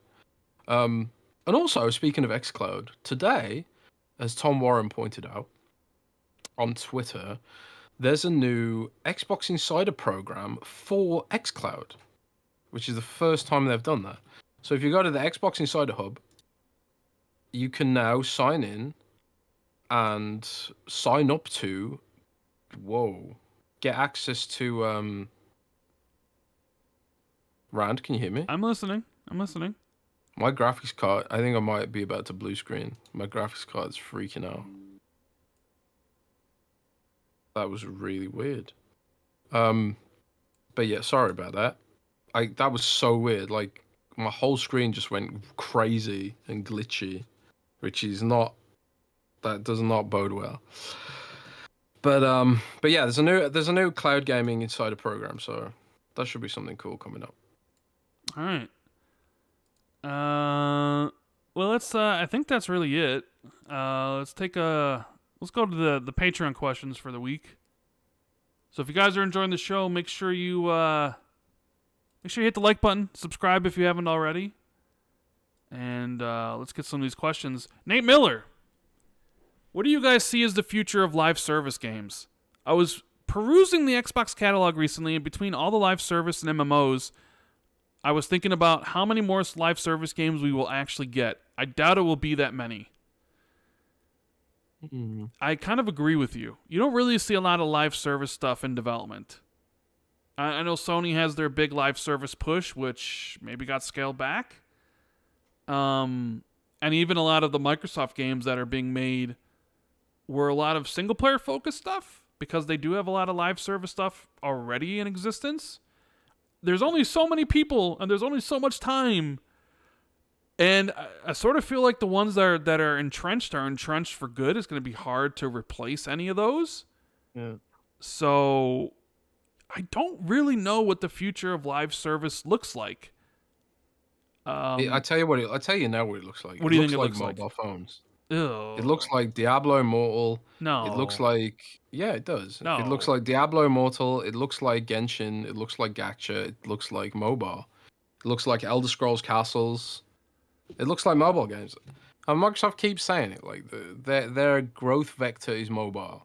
So like, don't be surprised if you start seeing more mobile games being produced out of Microsoft, and not just outsourced, but produced internally. I mean, sure, I would see that, but I don't necessarily think you would see that on like the Xbox store on PC or console, though. You know what I mean? Well, if this hybrid console they're making. Well, maybe that, but like Elder Scrolls Castles isn't suddenly going to be on the Xbox store, right? It's not Gears Pop never came over. Maybe. I don't know. Gears Pop was terrible. So. Well, I'm just saying you don't really like why Candy Crush. Why isn't Candy Crush on the console? Good question. Why isn't it? I don't know. There has to be reasons for it. Maybe it should be, bro. Well, I'm just saying there has to be reasons for it, but yeah, I think there's just the games that are already there are just so entwined with how people play now that it's going to be very difficult to dislodge those gamers to get them to really try anything else. So I think companies are going to shy away from it, and we've seen a lot of games. I think it was like halfway through last year, where all of a sudden it seemed like the live service bubble bust popped because we were seeing like the smaller live service games suddenly get discontinued. Like Rumbleverse or Knockout City or whatever. I can't even remember all the other ones at the top of my head. It really seems like that is a very dangerous and risky thing to chase after, right? Everybody wanted their own Fortnite, right? And they're like, we'll just go after this, but I just don't think there's the user base, right? And you to get people to move off of Fortnite, you have to I remember reading somewhere you have to be 8 times better than the current thing that person's using for get them to switch, And it's just really not going to happen. So the future live service just may be as it is until it dies out. And maybe maybe you know what? Maybe the future of live service is what Palworld has showed us. Survival plus something else. In early access. And that's the new live service stuff. Yep. Silas says, "Good day. Aliens have invaded Earth, drawn to our planet by the vocal stylings of Jez and Rand. They call into the podcast and ask a question that will define their knowledge of interactive entertainment. You are each asked by the alien horde to give them one game that best defines what is a video game. What best game distills the essential elements of gaming into a single product?" I'm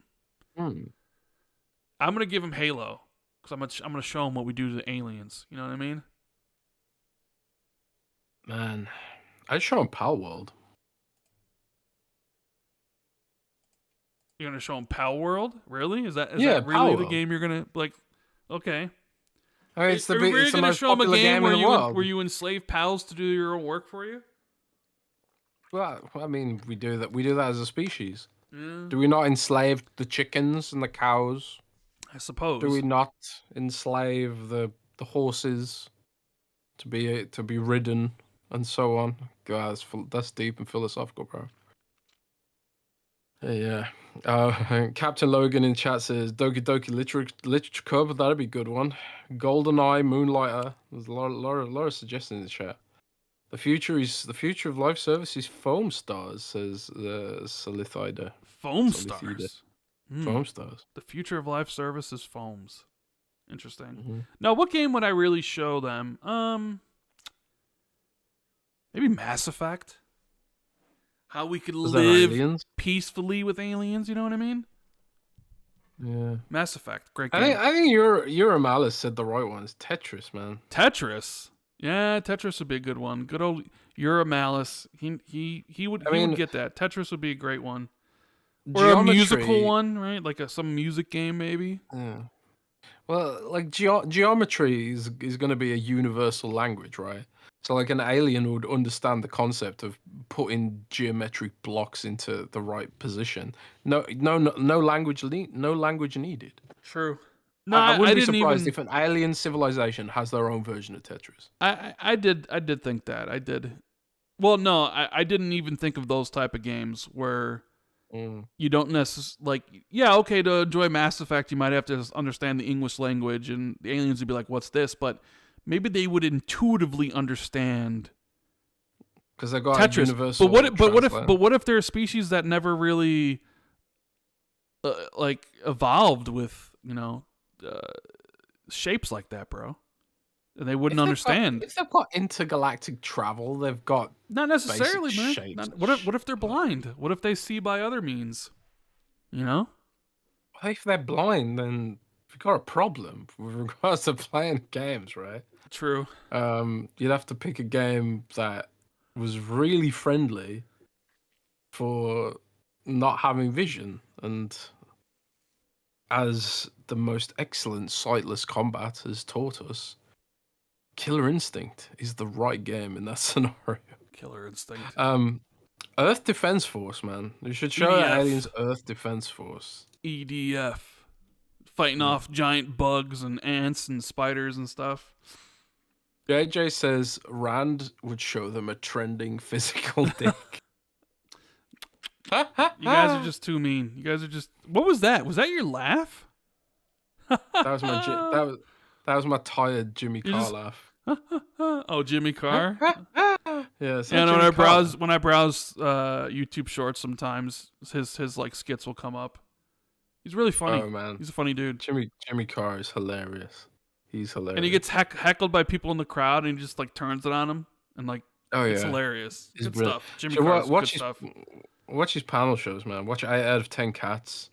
There's a really famous bit they do called the what's it called? It's called the Carrot Game or something. Super famous. Watch that. It's hilarious. With Sean Locke. Brilliant. Rest in peace, Sean Locke. Chaz says, Rand, do you have a job outside of YouTube? Yes. What did you do before YouTube? I was an electrician. Right now, I'm currently Jez's assistant.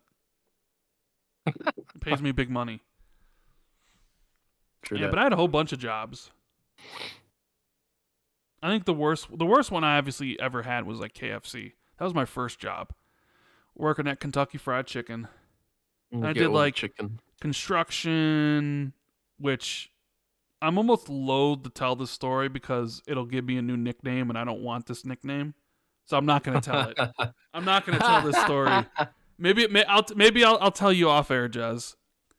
Okay. But I'm not going to say it live to the thousands upon thousands of people that will eventually hear this, because it would become my new nickname, and I hated it.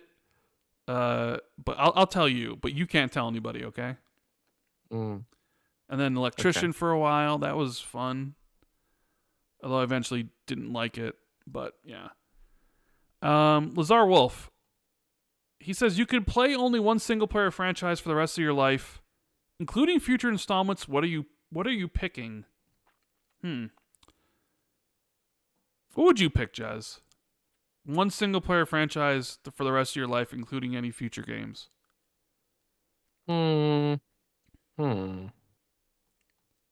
That's tough. I mean, Baldur's Gate doesn't count now, does it? Because it's got multiplayer. Well, I guess you could just not enable the multiplayer. You could play single player.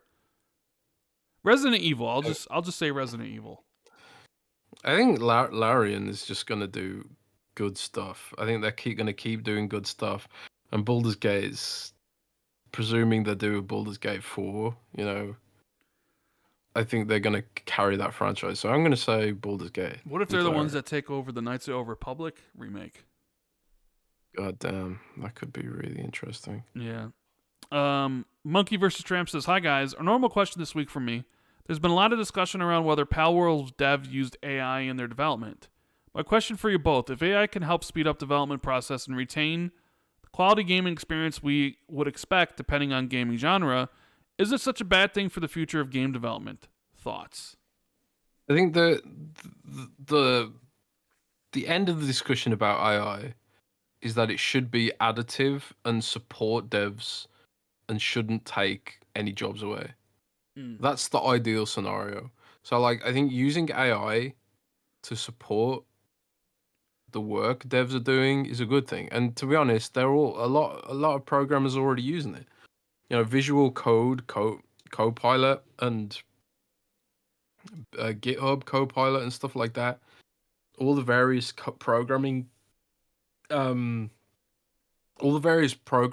copilots make coding easier process. And also there's like, you know, there's already machine learning being used in gaming anyway. You know, like stuff like Photoshop generative fill and stuff like that. That are kind of subtle things without actually designing things outright by AI.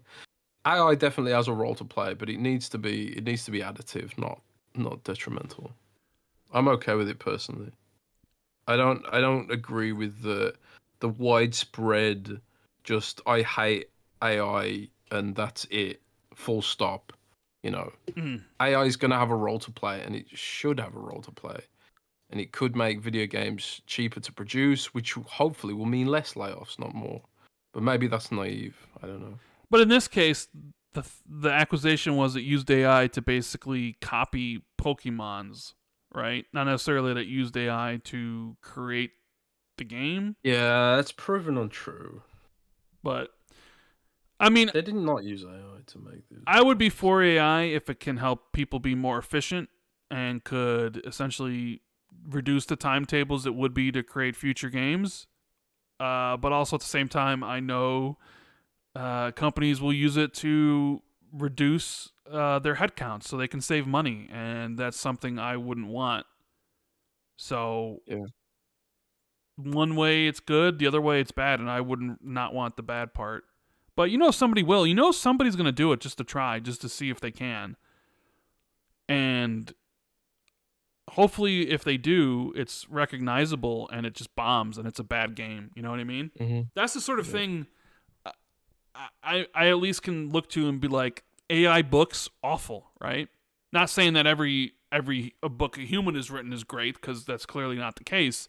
But it's like, has there any been like a really good AI book? I've seen like people ask AI questions and it's, you know, like the answers it give is just nonsensical sometimes, or just kind of circular logic, right? Yeah, I tried to get AI to generate me a YouTube video script from an article that I'd written, and I wrote in it, generate me an article, generate me a YouTube video script based on this article and this article alone and the information in this article, and it just ignored me, and it was pulling information from all of the different places, and it was just injecting information about a game that I wasn't even talking about.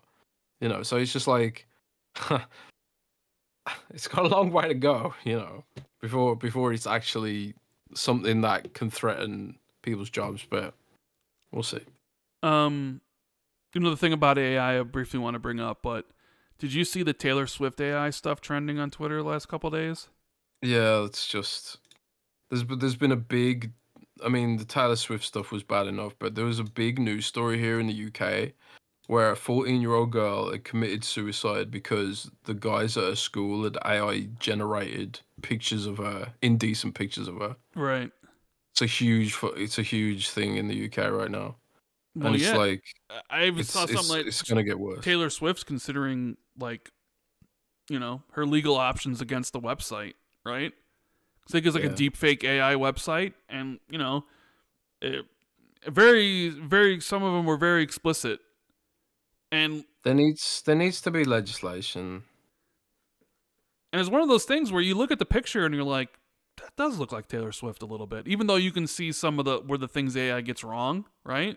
It's like, whoa, but yeah, I mean, she's, don't fuck with Taylor Swift. Maybe she's the one that'll bring regulation to AI. Hopefully. Angry Gnome says, with the snail speed of rollout of updates on PC Game Pass and even the Microsoft Store compared to Steam, are they going to get a better system to these updates? I feel it's keeping them from evolving the ecosystem they want to implement on PC. Palworld dev recently shed light on this process. Oh, about Microsoft's long, drawn-out certification process for their stuff? Yeah. That's been a thing forever. Well, yeah, it's just the way Xbox does things, you know. Yeah, I don't really see anything changing. But it's been like that since like the 360 days, and it's just, yeah. Lee Sanders says, with the chatter around achievements review coming up again, I was curious what you guys would love to come to the platform. I personally love the stats side and would love for them to go more into this. Being able to see more of my whole gaming career and celebrate achievements across the board in my profile. Perhaps a section where I can pin my favorite games and rating. Yes, the Platinum Achievement would be great, but what do you think would be a great addition to the Xbox ecosystem? The Platinum Achievement. Come on. That's all I really care about. The other stuff, I don't particularly care about. Like, I don't really care about pinning a favorite game or whatever.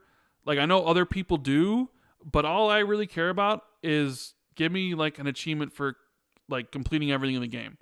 All the other stuff I would say is tertiary, secondary, right? Tertiary. Yeah, to me, the only thing I really care about is that Platinum Achievement. Could they do more? Of course they could do more. And maybe it's one of those things where I don't even know what I want until I get it. But, you know, if they said to me, would you like to be able to pin a game? I'd be like, not really. I wouldn't really care about that. Or pinning some of my favorite achievements? No, like, not really. But if they say, hey, you want a Platinum Achievement? Absolutely. You know? But they're the ones that kind of come up with it, so... is there anything you would want to see? Because I know you don't really care about that.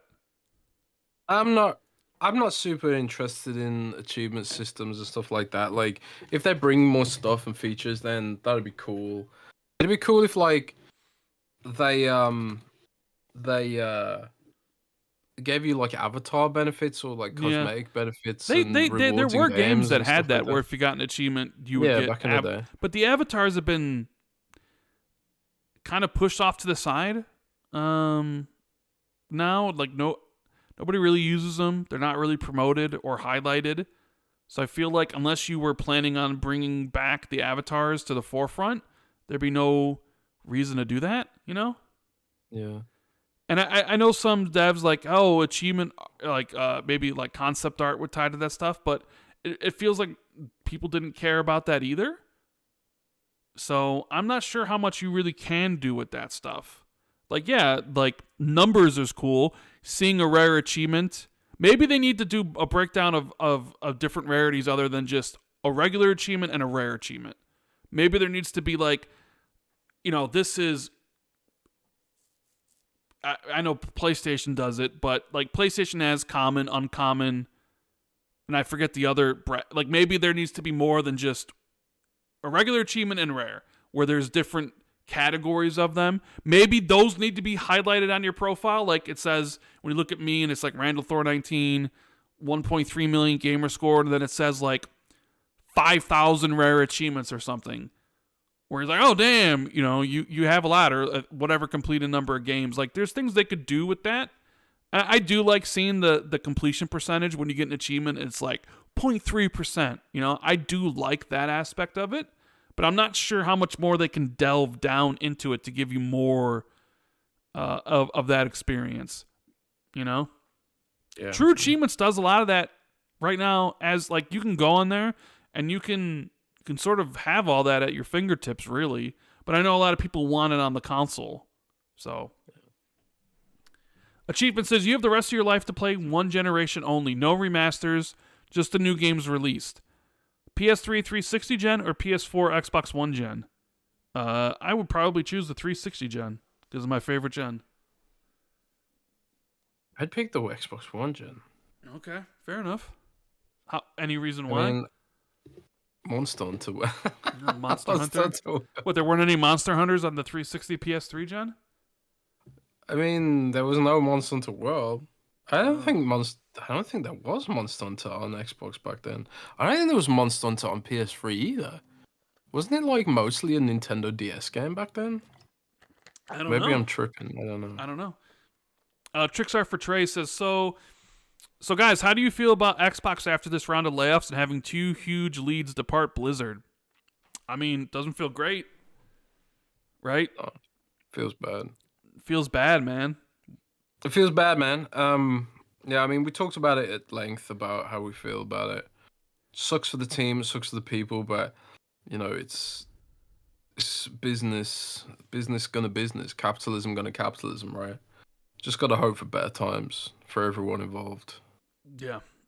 Good old Conway says, good weekend, Rand Jez. It's tough to ask a question about games in the shadow of the mass layoffs at Microsoft. It's not easy to say that this was something that was foretold after the completion of the acquisition of ABK if you or someone you know is affected by the layoffs. I'll ask instead a question about the podcast, specifically Xbox 2 Plus 1.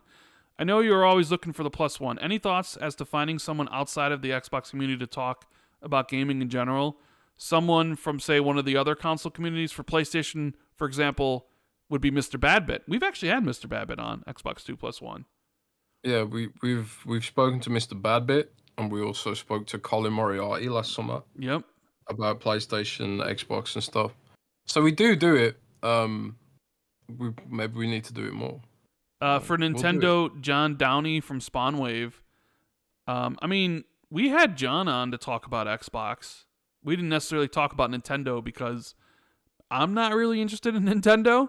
Maybe we could have like Nate the Hate on to talk about, you know, Xbox and Nintendo down the road or something. Yeah. But yeah, we've had PlayStation guys on, and or even like, you know, someone that doesn't even really have like just like you wouldn't classify as one from one camp or the other. But yeah, for sure, like it's just a matter of who the Patreons want and who's available, because not everybody's going to be available at the times we do it and stuff. But yeah, we're always looking for cool people to talk to. Yeah. We're even trying to be like, we need to get a woman, like a chick, you know? But it's like, I don't, you know, who, you know? But yeah. 09C Mine says, hey guys, hope you're doing well. As hard as it is to think about considering what happened, do you think there will be any positives from all this mass layoffs in the industry? As terrible as it is for so many people to lose their jobs, surely it must have some impact other than cost cutting. Any positives? I don't think so. No, I mean, it's not really appropriate to think of positives. I mean, the only positive, I suppose, is like doing this now and making sure the business stays healthy prevents even more layoffs down the line. That's the only real positive you can really think of. Because maybe if they don't take things seriously and keep things efficient, effective, whatever you want to call it, efficient, maybe Xbox gets into trouble and we see even worse layoffs, you know. So that's like the only vague kind of positive thing you could take from this, is that hopefully it means that there'll be less, not more, down the line. Yeah. Omen says, do you think Project Odyssey was the only game canceled during these layoffs? Personally, these layoffs make me worried for State of Decay 3, Perfect Dark, and Everwild. I think if they were announced games, I think they would announce that they were canceled, yes. And that's part of the reason why I think they announced that the Blizzard game had been canceled, because it had been announced, right? Yeah. If it wasn't announced and if it was just a project, we wouldn't have heard about it, because projects get canceled all the time. Yeah, I mean, I could try and find out the status of some of these games, you know. Like I asked about Contraband, is Contraband still in production? But I think like they let us know. Sorry, they'd let us know if things were going awry. Yeah. State of Decay 3 is the only game Undead Labs is working on. Right. So no, I think if an announced game was canceled, they would have said so in the thing. Billy the Brewer says, "What's up, guys? I don't have a question. Just wanted to shout out all the cool peeps in the Xbox 2 Discord. Yeah, Discord's always popping." Fantastical says, "What is the most satisfying sound in gaming for you? Stomping the shit out of necromorphs as Isaac Clarke is probably my favorite. The heavy stomping sounds combined with the way he yells is pure dopamine for me. It's pretty good, but you know what mine is? The achievement unlock sound, probably." It is so satisfying, dude. Like I'll just say it. It's so satisfying.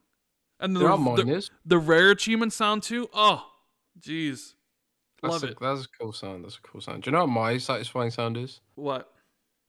The activation sound from Silent Hill 1. Like the It's like boop. Oh, I thought you were talking about like the siren they use when it switches from the regular world to the. I'm just talking about the menu. Oh, when you click on something in the menu, it goes boop, boop, kind of. All right. I've got that as my ringtone notification. I did not know that. SJ Dub says, "Hey, Jez and Rand, I don't have a gaming question this week because I know everyone will be asking about ABK, but have there been any good movies and shows that you've seen lately? I'm also looking for recommendations on things to watch. Have a great weekend, fellas, and stay strong, Jez." Well, I've started watching a TV show on Netflix called Blue-Eyed Samurai. I did. I watched Blue-Eyed Samurai. It's great. Yeah. Did you? How far are you? I'm only in episode 1, but it's very cool. I'm really intrigued, and I'm gonna watch more. I just finished season 4 of For All Mankind on Apple TV. It is a show. It is an alternate history show about what happens if the Russians were the first ones to land on the moon and not the Americans. That at least is like basically the setup of the show in season 1. American didn't land on the moon. That's fake news, bro. Fake news, but yeah. They used AI to generate the moon. I thought it was really good, so I'd recommend For All Mankind. I also watched, like I said, Blue Eye Samurai on Netflix was great. I watched Scavenger's Reign on Max, which was an animation, but it was basically about people that were stranded on an alien planet. And I thought that was really well done. I watched the last season 3 of Only Murders in the Building, which I thought was very funny. I don't know. I really like Only Murders in the Building. The Bear on Hulu, probably the best show on television. TV, what? You watch so much TV. I mean, do you know what I mainly watch? But we're talking about like, I watched The Bear last year or whatever. Like, it's not like I watched it recently, but I'm trying to get people to watch The Bear. So watch The Bear. The Bear. You should watch The Bear. Too long to watch. Do you know what I watch? What? I watch the YouTube channel Scary Interesting. Interesting. What's it about? And Lazy Masquerade. It's just true crime and horrible, mysterious disappearances, unsolved mysteries. And then I watch it and then I get so scared that I can't sleep properly. And that's what I'm up on now. So, as for like what I'm planning to watch, I'm gonna want to watch the new True Detective season when it finishes, because I don't watch anything while it's airing unless it's Wheel of Time. So I'm gonna watch True Detective when it finishes. I gotta watch season 2 of Foundation on Apple TV, and I think I gotta watch What We Do in the Shadows. I think they just finished their season 5. I quite like that show as well. I'm sure there's other shows I have like saved or whatever. I also did watch Reacher season 2, which I would recommend Reacher. I did think Reacher season 1 was better, but Reacher season 2 was still good. Diego Huerta says, "Sup guys, this is me just speculating, but I feel like Microsoft is going to be a lot more hands-on with the Xbox and ABK now that they see it as serious money making for them. I hope I'm wrong. I feel that Xbox is at its best when Phil and team are allowed to do what they believe is the best for the brand. Also, how in the world do you cancel a Blizzard survival game when the biggest game right now and probably for the gen is basically a Pokemon survival game? Instantly. Insanity. Love to hear guys' thoughts. Yeah, I mean, it's kind of like with Jason Schreier's report. Goes in depth about like the issues surrounding the game, the engine, and the fact that it probably still had 2 or 3 years more dev time necessary. So we can only speculate really as to the problems with it, but clearly they just thought this is not. I mean, Rand described it as sunk cost fallacy. Maybe it just got too expensive. And maybe they just thought it's better that we focus on the games that we have out right now that need help. Diablo needs help. Overwatch needs help. World of Warcraft's in a good place and is in a strong trajectory. But yeah. Yeah, I mean, I guess you could say, like, oh man, how could you cancel a survival game when look what Palworld's doing? But, the jury's still out on Palworld being a flash in the pan. And, if 3 years is the Blizzard game when it releases, would it have been really good? Would it have just been seen as an also ran? I don't know. But maybe maybe it's canceled because like it just would have cost too much money. Maybe they need help on other projects. Although this does feel like they integrated ABK a lot faster than they ever did with Bethesda. You know what I mean? Right? Mm-hmm. Like Bethesda, you didn't see this. Like they do this with ABK. They get rid of, the people, or for cost cutting measures or redundancies, and it's just like cancel a game. Like we didn't see that with Bethesda, even though maybe we should have seen it with Redfall. I wonder if they learned their mistakes from Bethesda with the first time through, so they're trying to do it better this time. I don't know, but yeah, them canceling Odyssey was really the only thing that super surprised me, because I was like, really? I can't believe they canceled that game. Like Ybarra leaving, I didn't think was a surprise. I guess you can say that it was a surprise by how many people got laid off, but we knew it was happening. We just didn't know the breadth of it. But Odyssey getting canceled, I thought was like a shock. And Sierra11 Kevin, he says, "Hi guys. Since a large portion of the layoffs related to ABK, do you believe this would have been planned as part of the acquisition and how they would have sold it to the board? Or do you believe it was more of a recent decision to do so? And do you feel this will impact future acquisitions now with the regulatory bodies?" I mean, I've heard all kinds of stuff like, speculation that this was already planned regardless of any acquisition from Microsoft. I mean, Destin posted comments from Activision before the acquisition saying like, if we're not acquired, then it's going to be worse. There's going to be like strongly hinting that there'll be big layoffs and stuff like that. We can only like speculate, really.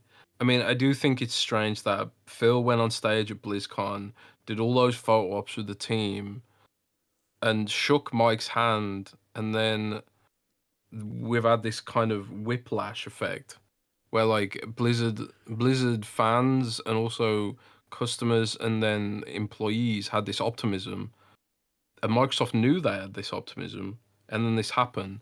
So I'm just increasingly wondering, like, is this, was this something that they decided after that, or did Microsoft do that knowing full well they were going to lay off 1,900 people? It's a conundrum, but maybe we'll never know for sure. Yeah, and as far as future acquisitions, will it have any impact? Maybe. Especially if they bring up like workers' rights and stuff, and they may be like, "Oh, well, you said you weren't." I don't know. I don't know if they promised they weren't going to lay people off to the regulatory bodies. I don't think they would have. But maybe. I don't know. Let's see if there's any more late questions that came in while I had this thing open. Let me see. No, I think that's it. Yeah. So yeah, Humdrunk says in the super chat, I'm more upset over the third party over layoffs. Okay. Well, thank you guys so much for being here. This has been episode 301 of the Xbox 2. Hopefully you had a good time. If you did, make sure you hit the like button and subscribe. And yeah, hope everybody has a good weekend. What are you going to be playing, Jez? More Palworld? You're going to be playing Pokemon because you got 9 more months, 10 more months, 11 more months. You got to finish it by the end of the year. What if I finish Persona 5 before you? Yeah, that's not gonna happen. No, seriously. What if I do? What if I do finish? What if I actually start playing Persona 5 and finish it before you? There would have to be some consequences. Persona's basically Pokemon, man. There would have to be consequences for that, wouldn't there? You won't. No, You won't. You're so sure?